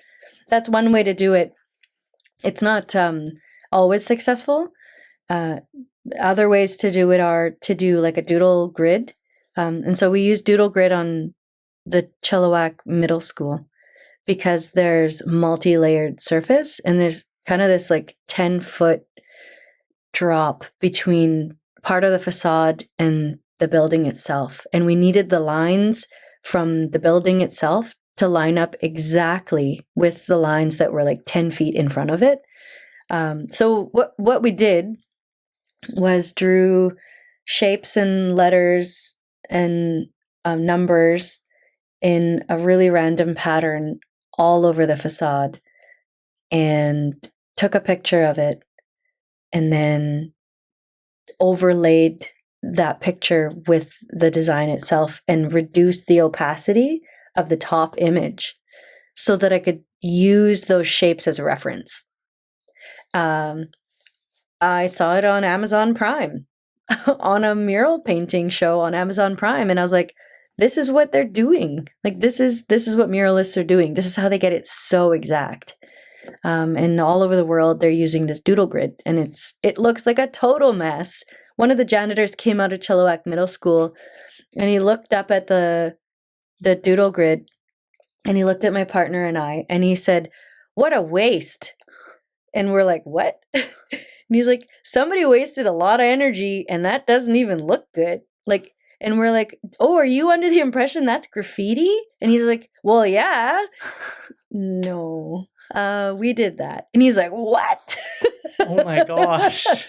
Because it's such a messy process. Yeah. To the untrained eye. But once you know what it is, it makes all the sense. It would be interesting to get his thoughts now. Right. And then, I mean, third and final is just putting an image on a wall. Yeah. Straight from the concept or freehand into the space. And I know some people are really good at that. It might depend on what style you have. I don't do a lot of that because I really want it to look exactly like my mock-up. So I'll do a mock-up on an iPad and then send those mock-ups away to whoever's making the decisions, and they send them back and say, "We like this one," or "We like this from this one and that from that one. Put them together, please." And we'll put them together. And so I don't get super nervous because the methods are true. The methods work. And if we have the right weather and the right tools, we can make it real. Wow, that is just so fascinating to understand that, like, you've sought out like information, you've learned about the medium of communicating the artwork. Is this your favorite form of art creation, or is this something that's just kind of come about? Like, do you prefer different styles of artwork? What are some of your preferences? I think I like murals right now. It's super satisfying. The result is super satisfying. And it kind of feels like I have access to the work all the time. If I create a canvas piece or a print and sell all of that, I don't see it again. I don't see them. But if it's an outdoor piece, anybody can access it. It's like accessible gallery space. Here's this piece at Strathcona, and here's this piece at Chilliwack Middle, and you could just drive by and see it anytime. Yeah, I don't disagree. And I think that it is, again, that way of connecting people with the culture and with a different perspective on Indigenous people that perhaps when you're only told about Indian residential schools in the 60s scoop, you miss out on the beauty of it. The other part I just wanted to ask about is not necessarily for yourself, but for other muralists and Indigenous muralists, what are some of the challenges in regards to putting a price on your work? Because that seems like something I've consistently asked other guests who give and share their art, is like, how do you place a value on something when it's your time, it's your vision, it's so many different pieces, and it seems like that would be something that would be a challenge. Yeah, it's a challenge until you have a system, I think. And people have asked that, other artists have asked that, how do you price your work out? And some people say, what's your price per square foot for a mural? But if you have a different wall, if you got a stucco wall, cut rock stucco wall, I'm going to price it completely different from an indoor painted drywall type of wall. I'm going to price them differently because you're exposed to the weather and you're kind of cutting up your fingers while you're trying to tape and paint that wall, and shipping things in and out of Vancouver from my house in order to reach a wall, right? So there's practical logistical expenses to do with painting murals that are easy to kind of price out. Here's the price of the materials, and here's my hourly design rate is something that's changed over the years. I remember when my hourly design rate was $14 an hour. And I thought that was good because that's the equivalent of a part-time job. And so I would do design work and I'd price my end product based on $14 an hour. Over the years, I upped it, and I think it was Inez, who's a friend of mine. She's really believed in me all along through this, and pushed me to know my worth. And she said one time, your hourly rate should reflect what you want it to be, not what you think, what you think people think it should be. And that's tough, especially when, you and I previously discussed the vulnerability. What is this worth? And if you say what you think it's worth and people don't think it's worth that, that's not a comfortable feeling. Yeah. But what has happened is that anytime I increased my hourly rate to reflect what I thought the value of it was, it's been met with success, in the sense that people receive it well, people are willing to pay it. If they're not willing to pay it, somebody else is, which is really good, because I can't take all the projects anyways. But say, for example, a local school has a budget that's less than what kind of my standard mural rate is. I don't just say no. I say, this is how we can work through it. So we can reduce the complexity of the design. We can reduce the number of colors that we're going to use, so less expense for materials. And through reducing the complexity of the design, we reduce the time spent painting the wall.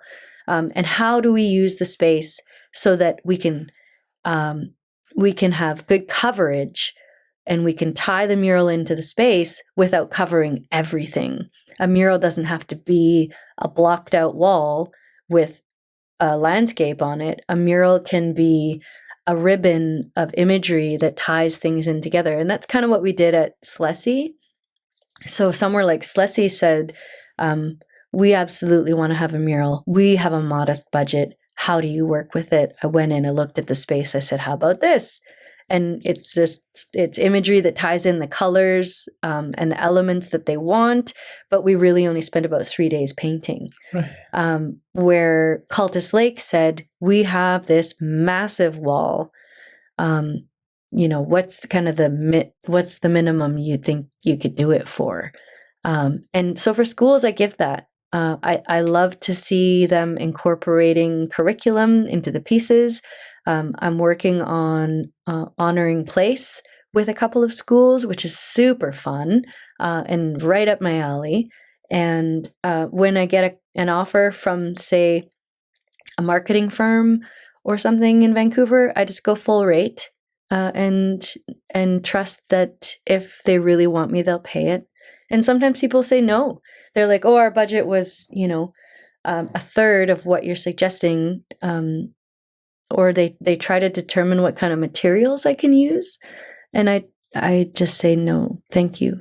I'm busy, or I've got some priorities I'm working on, and I do, and my priorities are that people honor the practice, and they're not trying to steer what colors I'm using because they think they know what traditional is.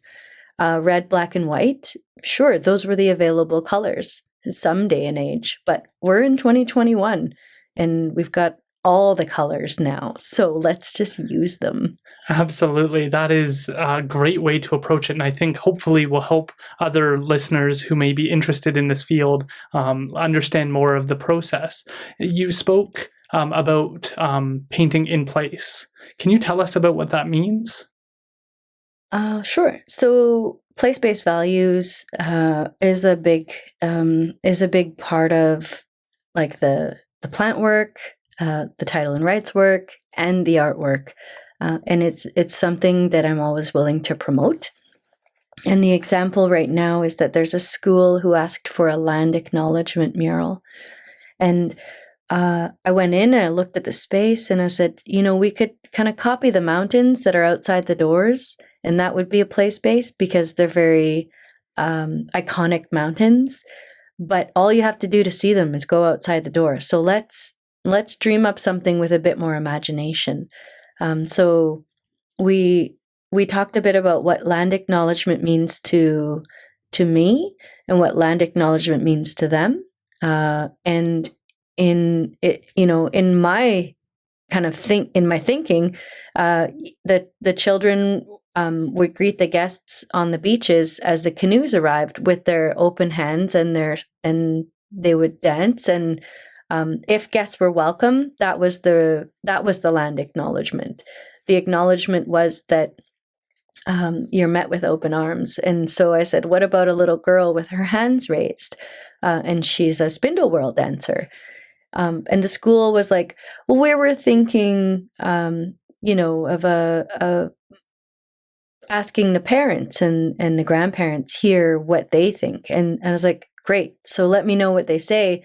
And so some of the local parents were talking about local place names, species value to the community itself, and of course the school mascot, which is something that's meaningful for the kids there, and of course like the land base itself. And so when I start dreaming up how to incorporate these things, I always think about not only aesthetically what looks good and what works in the space, but how do they kind of situate themselves according to each other. And so the biggest thing in this concept piece was the little girl. And then things kind of like move out of the little girl, because she, in my thinking, is of course the true land acknowledgement. And if you want a welcoming piece, she's your door greeter kind of thing. Yeah. That is phenomenal. And it leads into like one of my concerns is just kind of seeing where land acknowledgements have gone in terms of just lip service. And I think like our Prime Minister has done a good job of highlighting the problems with lip service by his actions on National Truth and Reconciliation Day. But just having people say the words and not understand what they mean, or being too broad about where they're acknowledging, those have been some of my frustrations through going through university and having people say like, oh, like this general area. And it's like, I want, like, if you're going to say it, I want you to understand what you're saying and not just repeat things that you've been told to repeat, to have that deep understanding. It sounds like the parents, you like, coming together have really been able to try and bring to life the land acknowledgement in a way that has depth to it, that isn't just parroting words. And I think that's really important when we're having these conversations about reconciliation. You also talked about Inez. She was a previous guest. Yeah, I listened to the show. Oh, fantastic. Can you tell us about your relationship with her? Because I really admire her work, but I also admire your guys' connection and knowing that individuals have crossed paths. And I do think that both of you are absolutely role models to so many people who are looking to do better. And her being able to share her journey of going to UBC and the challenges she faced, being disconnected from the community. You've sort of shared a very similar story of the challenges that can exist from being on and off reserve. So can you tell us about your relationship and how you guys met and that connection? Where did I meet Inez? I don't recall this specific moment, but I do recall the first time we connected, and I had we'd worked with each other a bit in music and stuff, and then my car had been broken into and my rhyme books were all stolen. I had like my life in a laundry basket, essentially living in between Chilliwack and Vancouver, and someone just took the whole laundry basket.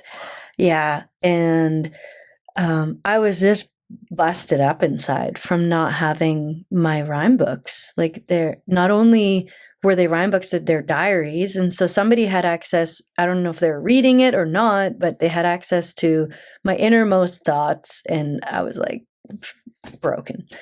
And I was working down at the river in Cheam at the time, and somehow she contacted me and was like, "You're alone? You shouldn't be alone, and I'm gonna come down there." And I was like, "Well, I have a fish," because I was working at the river.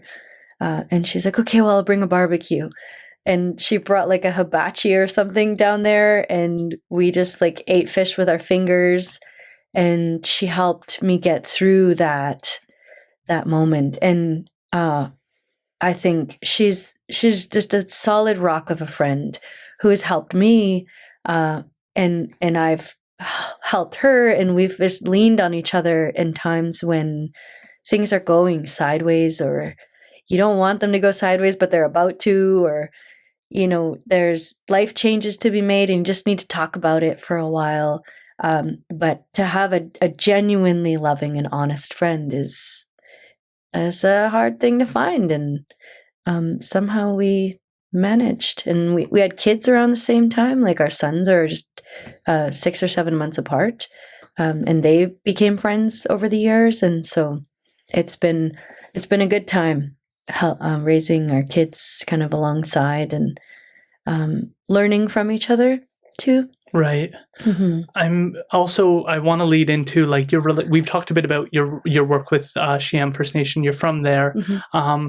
And I'm interested to know, I know there's an election coming up Mm-hmm. with Andrew. Can you tell us about growing up, having those connections, the community of Cheam, and I guess your thoughts on this upcoming election? Well, the elected leadership has provided some really, over the years, some really strong roots for me in the kind of like land defense and protection realm. I absolutely look to leaders of the past who've done that, who have provided that that leadership. Sorry. And then there's been leaders who kind of sold out to the pipeline, and I didn't back it at all. Between then and now, I said, I'm going to hold on to this money that they gave us. They signed a mutual benefits agreement and gave us money. And I don't believe in spending money from a place that goes against my principles. And because I didn't believe in this pipeline from day one, I held that check and I said, if I don't like what they're doing, I'm not spending this money. And right now, we're 2 years in without access to a number of bathing sites. And we could technically access those places, but we'd have to cross construction zones to get to them, or go for baths in areas that are currently inhabited by pipeline workers. I just want to rip up that check and throw it at somebody. Absolutely infuriating. And now we're seeing ourselves in the midst of an election again, and I think we're going to see a turnover in a number of roles, because some of the people who have been on an elected leadership team for years are stepping away.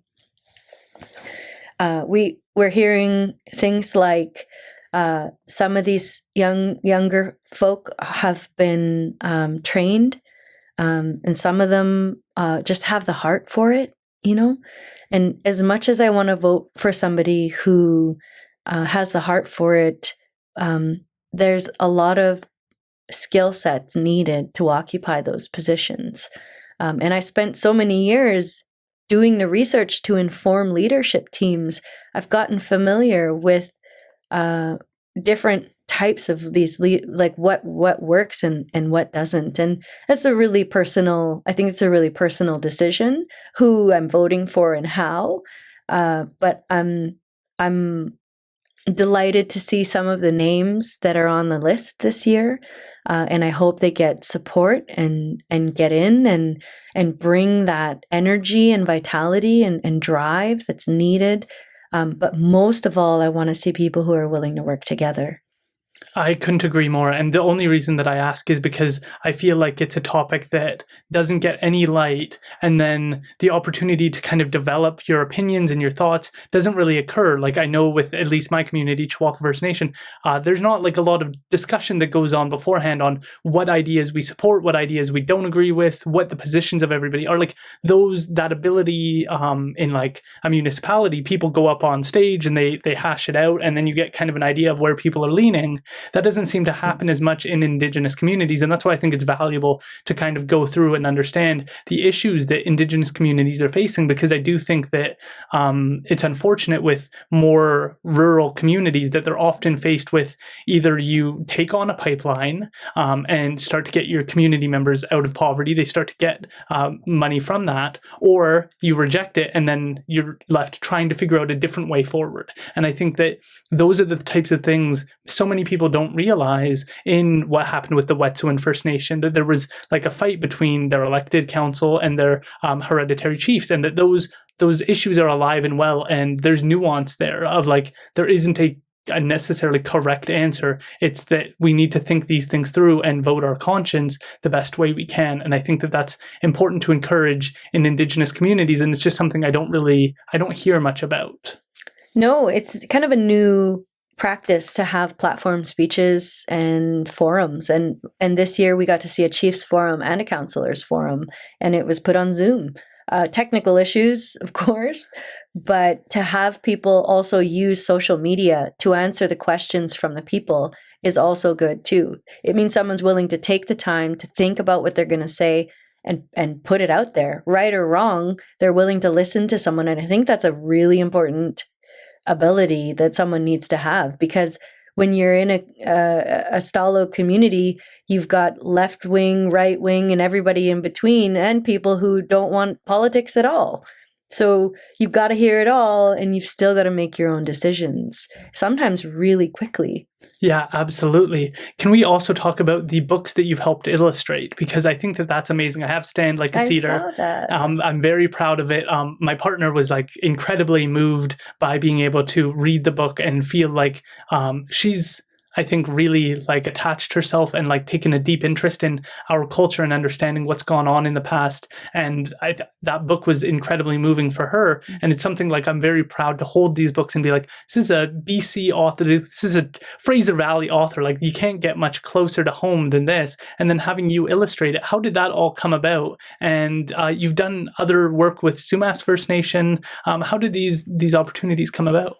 The book with Nicola is kind of a longer story, in that we were living together when she was writing she had kind of coming to the point where she'd written her first book.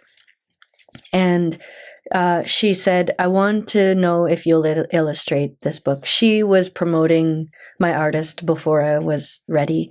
And they gave me time to, her and the publisher gave me time to kind of sort out some photos.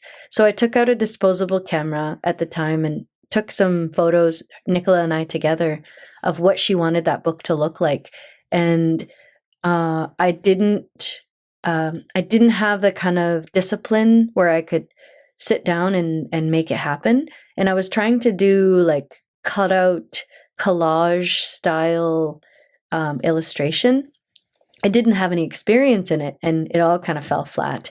And she had deadlines to meet, and they found Kim, who illustrated that book, and Kim took the photos and made those illustrations happen so beautifully. So we are seeing in the first book some of the images that were conceptualized in the beginning when Nicola and I were doing it.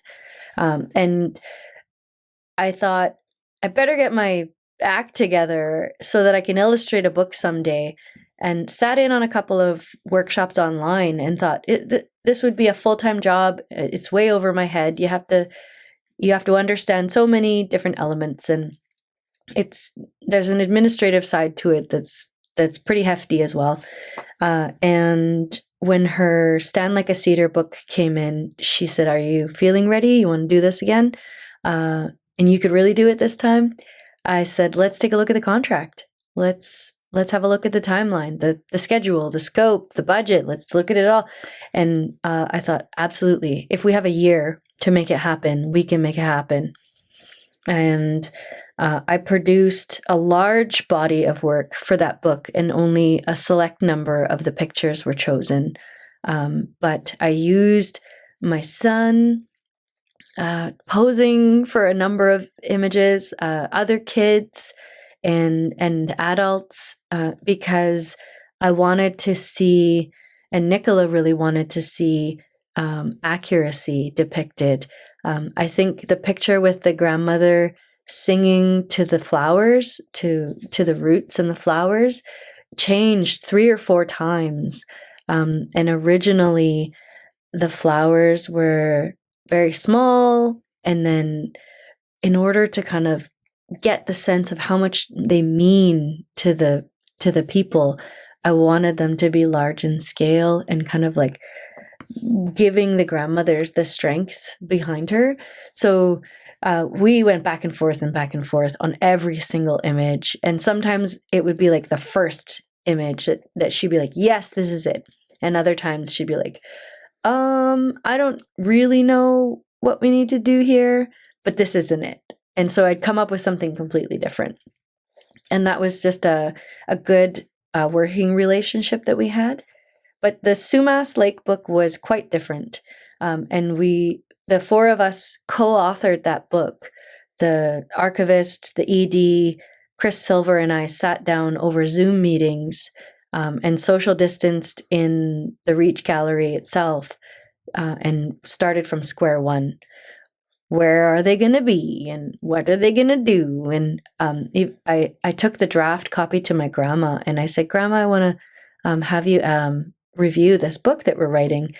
And she's like, "Oh, babe, I don't know. That grandmother, I don't see myself in her." And that's all she really said. And I was like, "Oh, that's not what we want.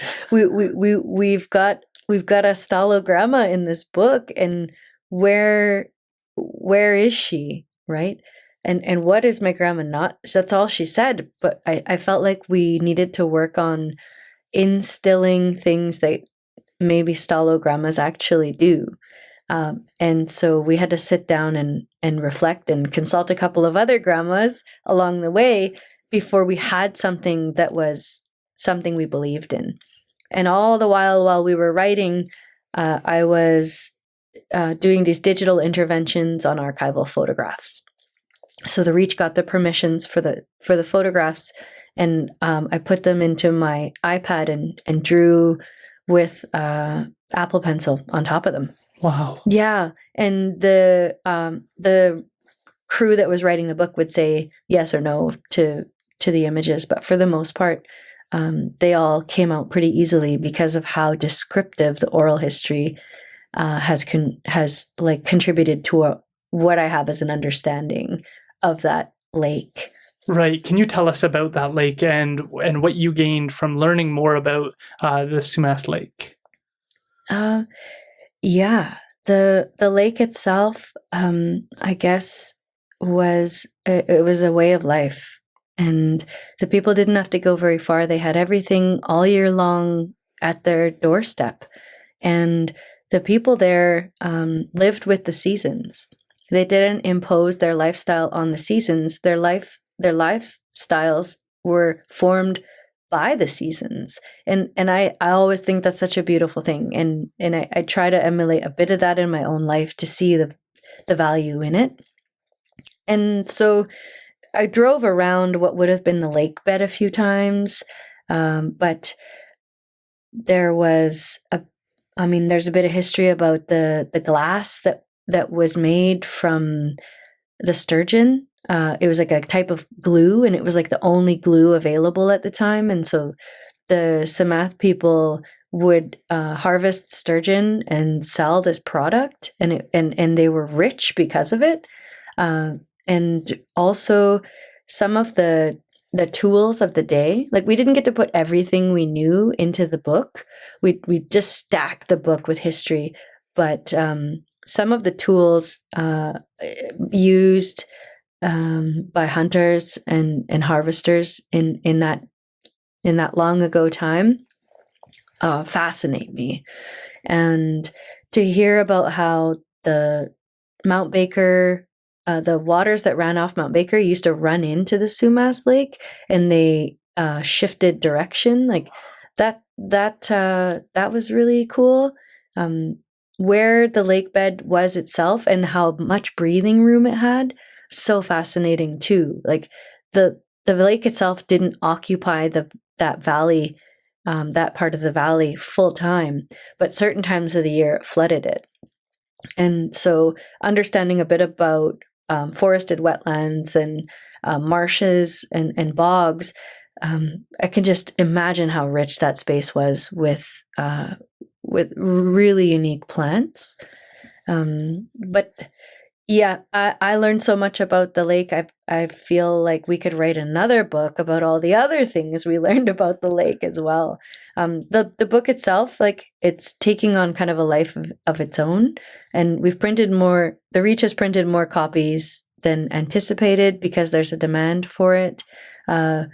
We recently won an award for it, and to hear the conversations about kids doing theatrical reproductions of it, or doing like walk and read events, or that puppet show that happened, like the offshoot products of this book are unlimited, and it's super exciting to see how people connect with it in different ways. Absolutely. And I think that is, again, a testament to the impact art can have on individuals unexpectedly. Like, I think that we sometimes underestimate the impact that, like, books like Stand Like a Cedar, which I've done Indigenous cultural awareness workshop, where I bring that book up and say, these are like the types of books to learn about the beauty of the culture, not just like, because often people are like, how do I learn more about Indian residential school? And it's like, well, you can watch movies like Indian Horse, you can get understandings of like the negatives, but it's also important that you show the positive and the beauty to your children and to your family, and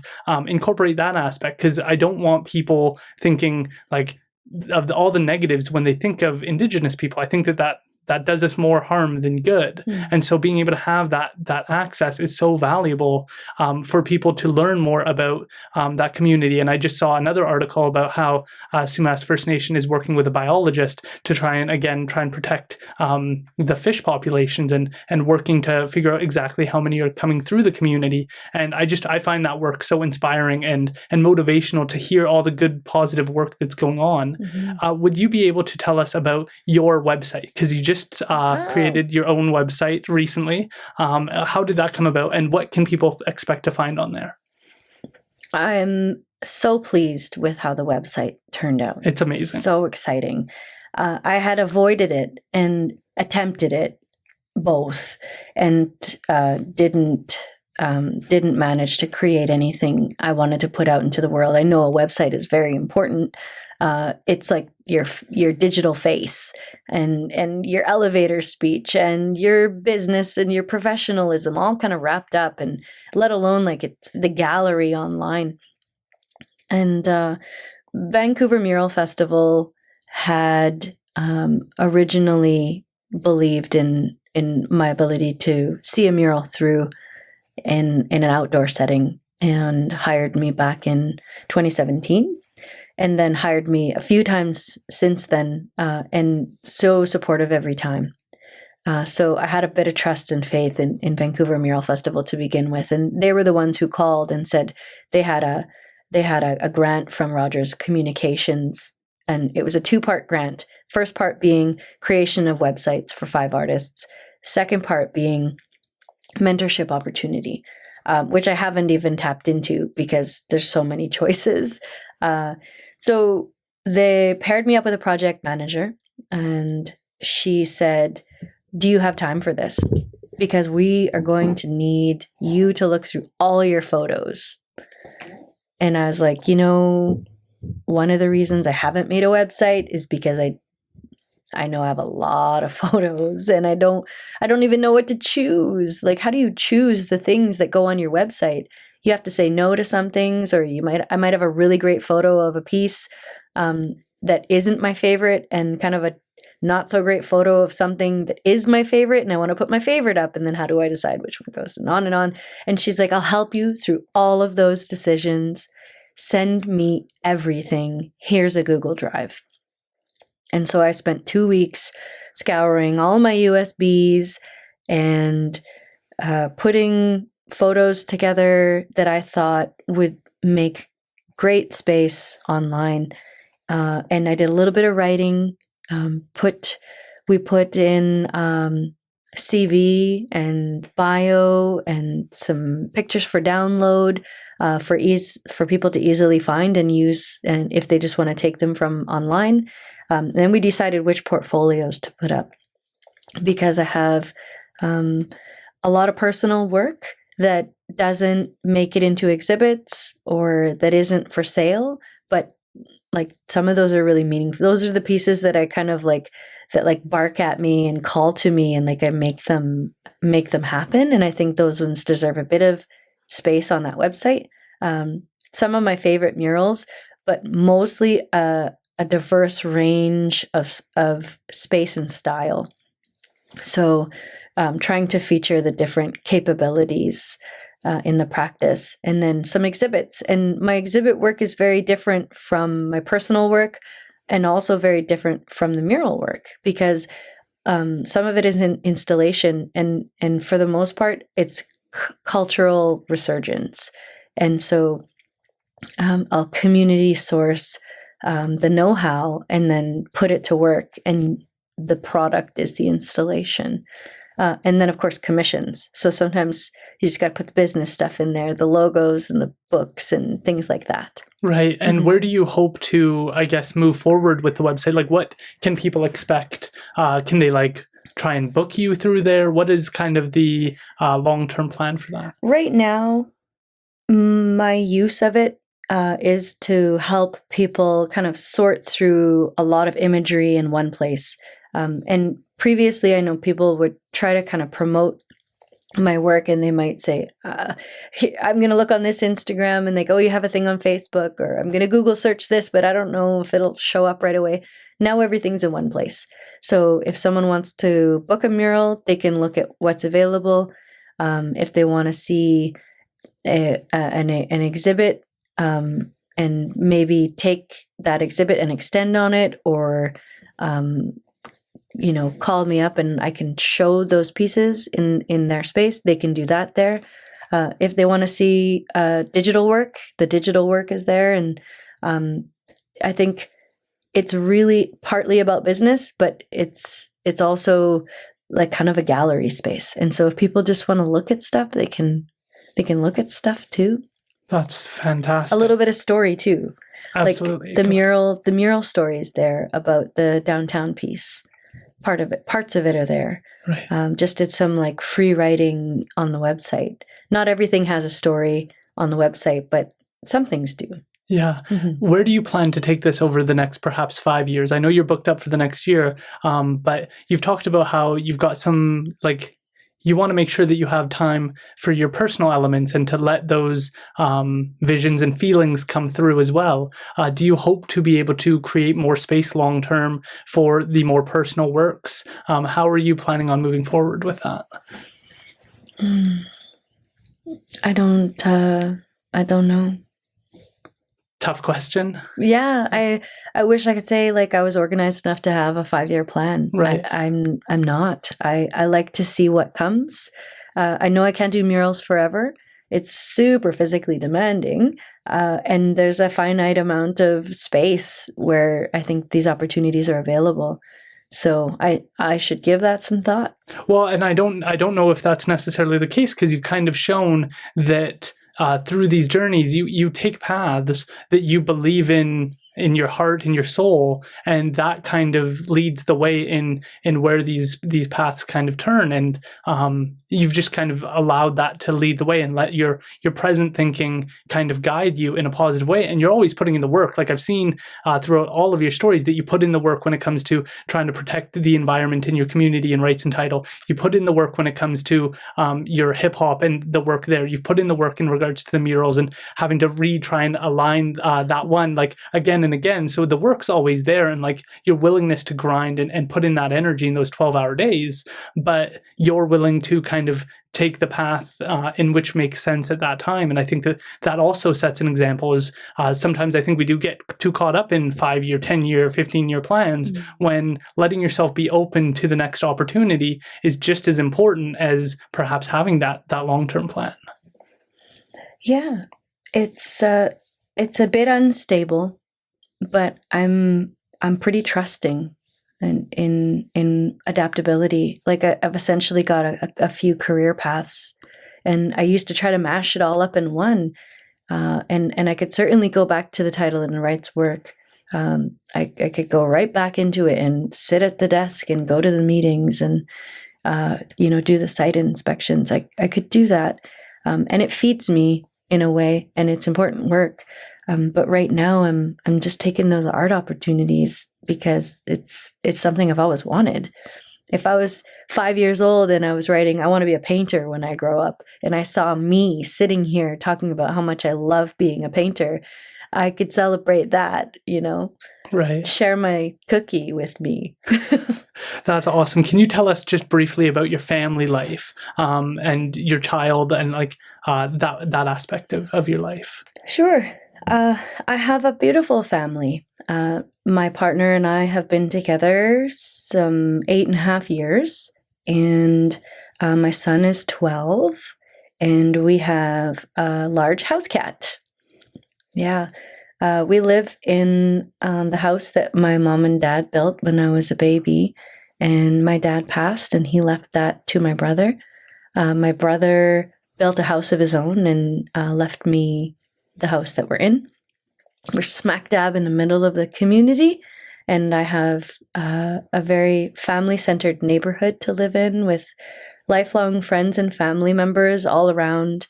I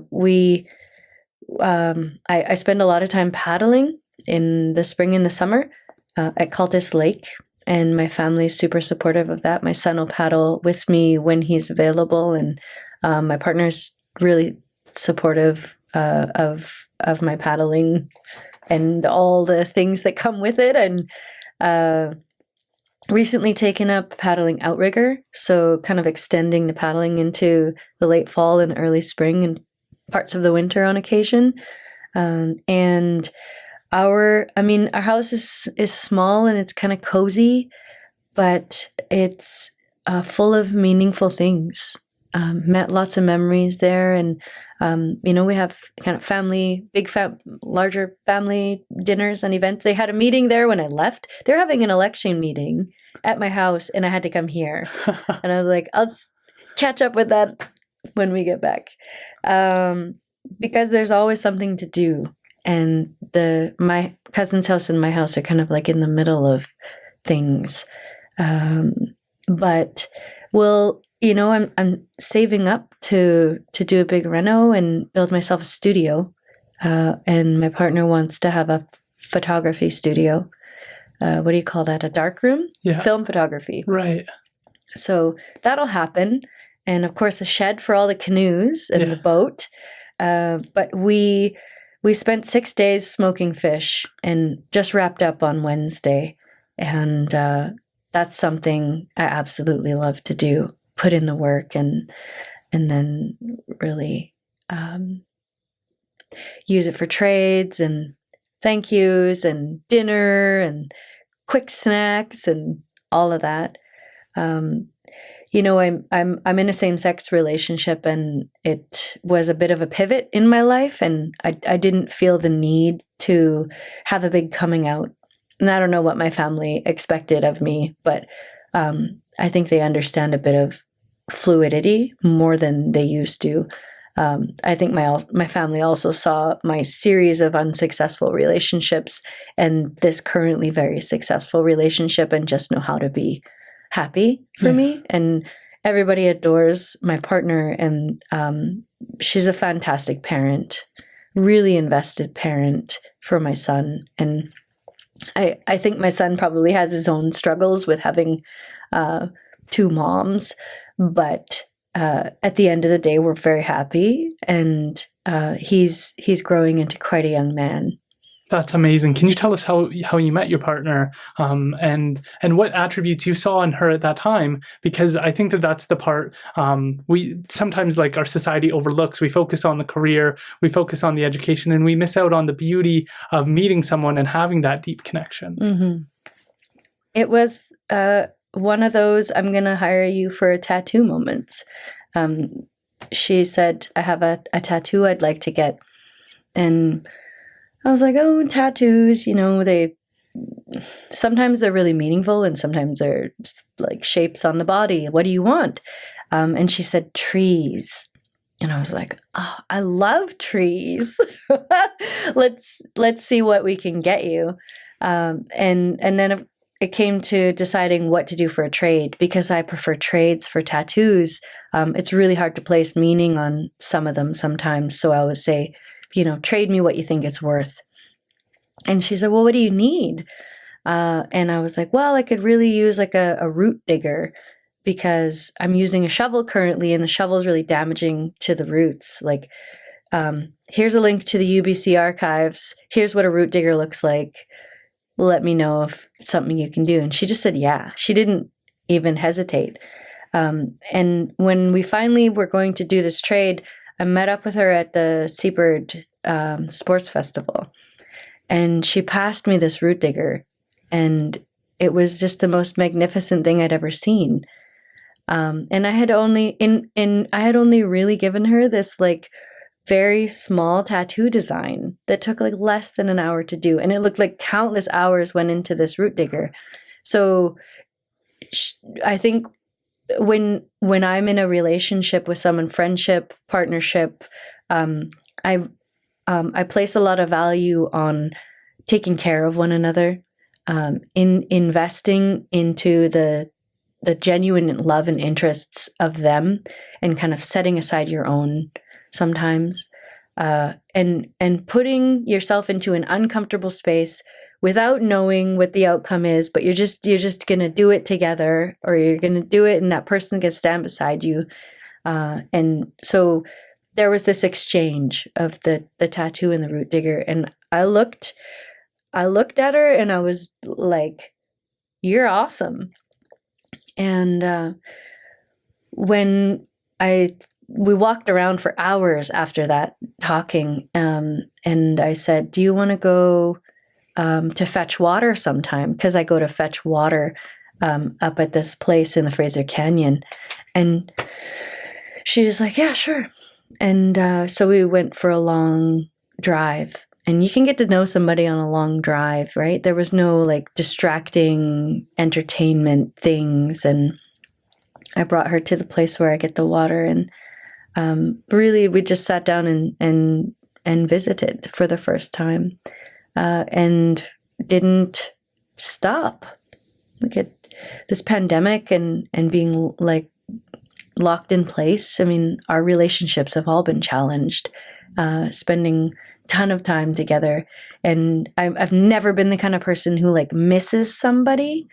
I'll go days and weeks without seeing somebody and be like, oh yeah, that person. And I'm sorry, I forgot about you kind of thing. Like I'm just so busy focusing on where I'm at and what I'm doing. But I went to the city without her one day, like a couple of weeks ago. And I was like, gosh, like when do we spend a day apart? Like we're just, these last 2 years have been together all the time. And I hope it goes on like that. You know, she's a really valuable part. We share a lot. I think that that's so valuable, especially like when somebody puts themselves out there and doesn't think of like her willingness to get you the root digger and not, we're like, I assume that from your circumstance of being an artist, that one of the struggles is people have undervalued your work. And you've been in the circumstance of charging $14 an hour for your work. And so like for someone to not know the work that it takes, but to give beyond what you think is the standard is just probably such a shocking, like, wow, I actually feel valued. Like you weren't looking to get a discount. You weren't looking for half price. You weren't looking to like scapegoat out of this. You were genuinely grateful that I was willing to share my time, my work, my passion with you for your benefit. And like I think that that's just such an important thing that I think people can overlook too often. And I think it's just great to hear that type of story. Mm-hmm. And when that root digger broke like 3 or 4 years later, I was so upset. I was like, I used it up, and it's so meaningful. And she immediately made me a miniature version that I could wear around my neck. So sweet. That is amazing. Yeah. Would you be able to tell people how they can find you online? Yeah. Right now, I'm available at CarrielynVictor.com. And on social media, it's at Carrielynn Victor? At Carrielynn Victor. Yeah. I'm sorry. I don't know. No problem. It's pretty easy to find if you're looking for Carrielynn Victor stuff. Absolutely. The internet's working quite well. Okay, perfect. I really appreciate you being willing to share so much of your story and your journey from growing up to being involved in all of these murals. As I've said, I've been very eager to have you on because you've shown yourself as kind of like a jack of all trades. You've got experience with so many different aspects of the culture. And I think that is the part we need more of. That is the part we need individuals like yourself who are like stewards for the culture to share that with the community so that we can start to have a base in which to have higher quality conversations about reconciliation, about Indigenous communities, and to build, I think, capacity. And you've done that, like being able to look through all of your work and knowing that you weren't looking for spotlight, you were just doing what you thought needed to be done, sets such an incredible example because many people know you for your murals, but may not realize all the work you've been doing in the background for rights and title, for the environment, for the well-being of salmon, for the well-being of the community, to be able to do all of this work. I'm incredibly grateful to have had the opportunity to sit down with you and learn more about all the work that you've done, and never looking for that praise, just viewing it as your responsibility. I think that that's amazing, and I'm incredibly grateful that you shared your time with us today. Oh, well, you're so generous with your words, and thank you for sharing. I think of my own mother. I've heard you speak to the inspiration that your mother has instilled into you and provided you. And I have a very inspiring mother as well, who basically, took us along for the ride as she was like super driven and decided to gain an education and build a foundation and, raise us in a good way. She's from a settler family, but has always honored our Indigenous family, always made space for it, always encouraged us to be who we are in every way possible. If you've got to keep busy, got to keep your hands busy, got to keep your mind busy, got to use what you're given. Those values are really strong, and she's been very supportive. And the slew of aunties and uncles who've also been supportive in their own way. Sometimes it comes sideways. It comes in sideways as, an offhand comment that almost could be taken as offensive, but it's their way of loving me. So I'll take it. Absolutely. And I think that like for Indigenous people, like talking to Andrew and that 7 generations, I think is just so beautiful to think about who came before you and how to build on their legacy, on the sacrifices that they made.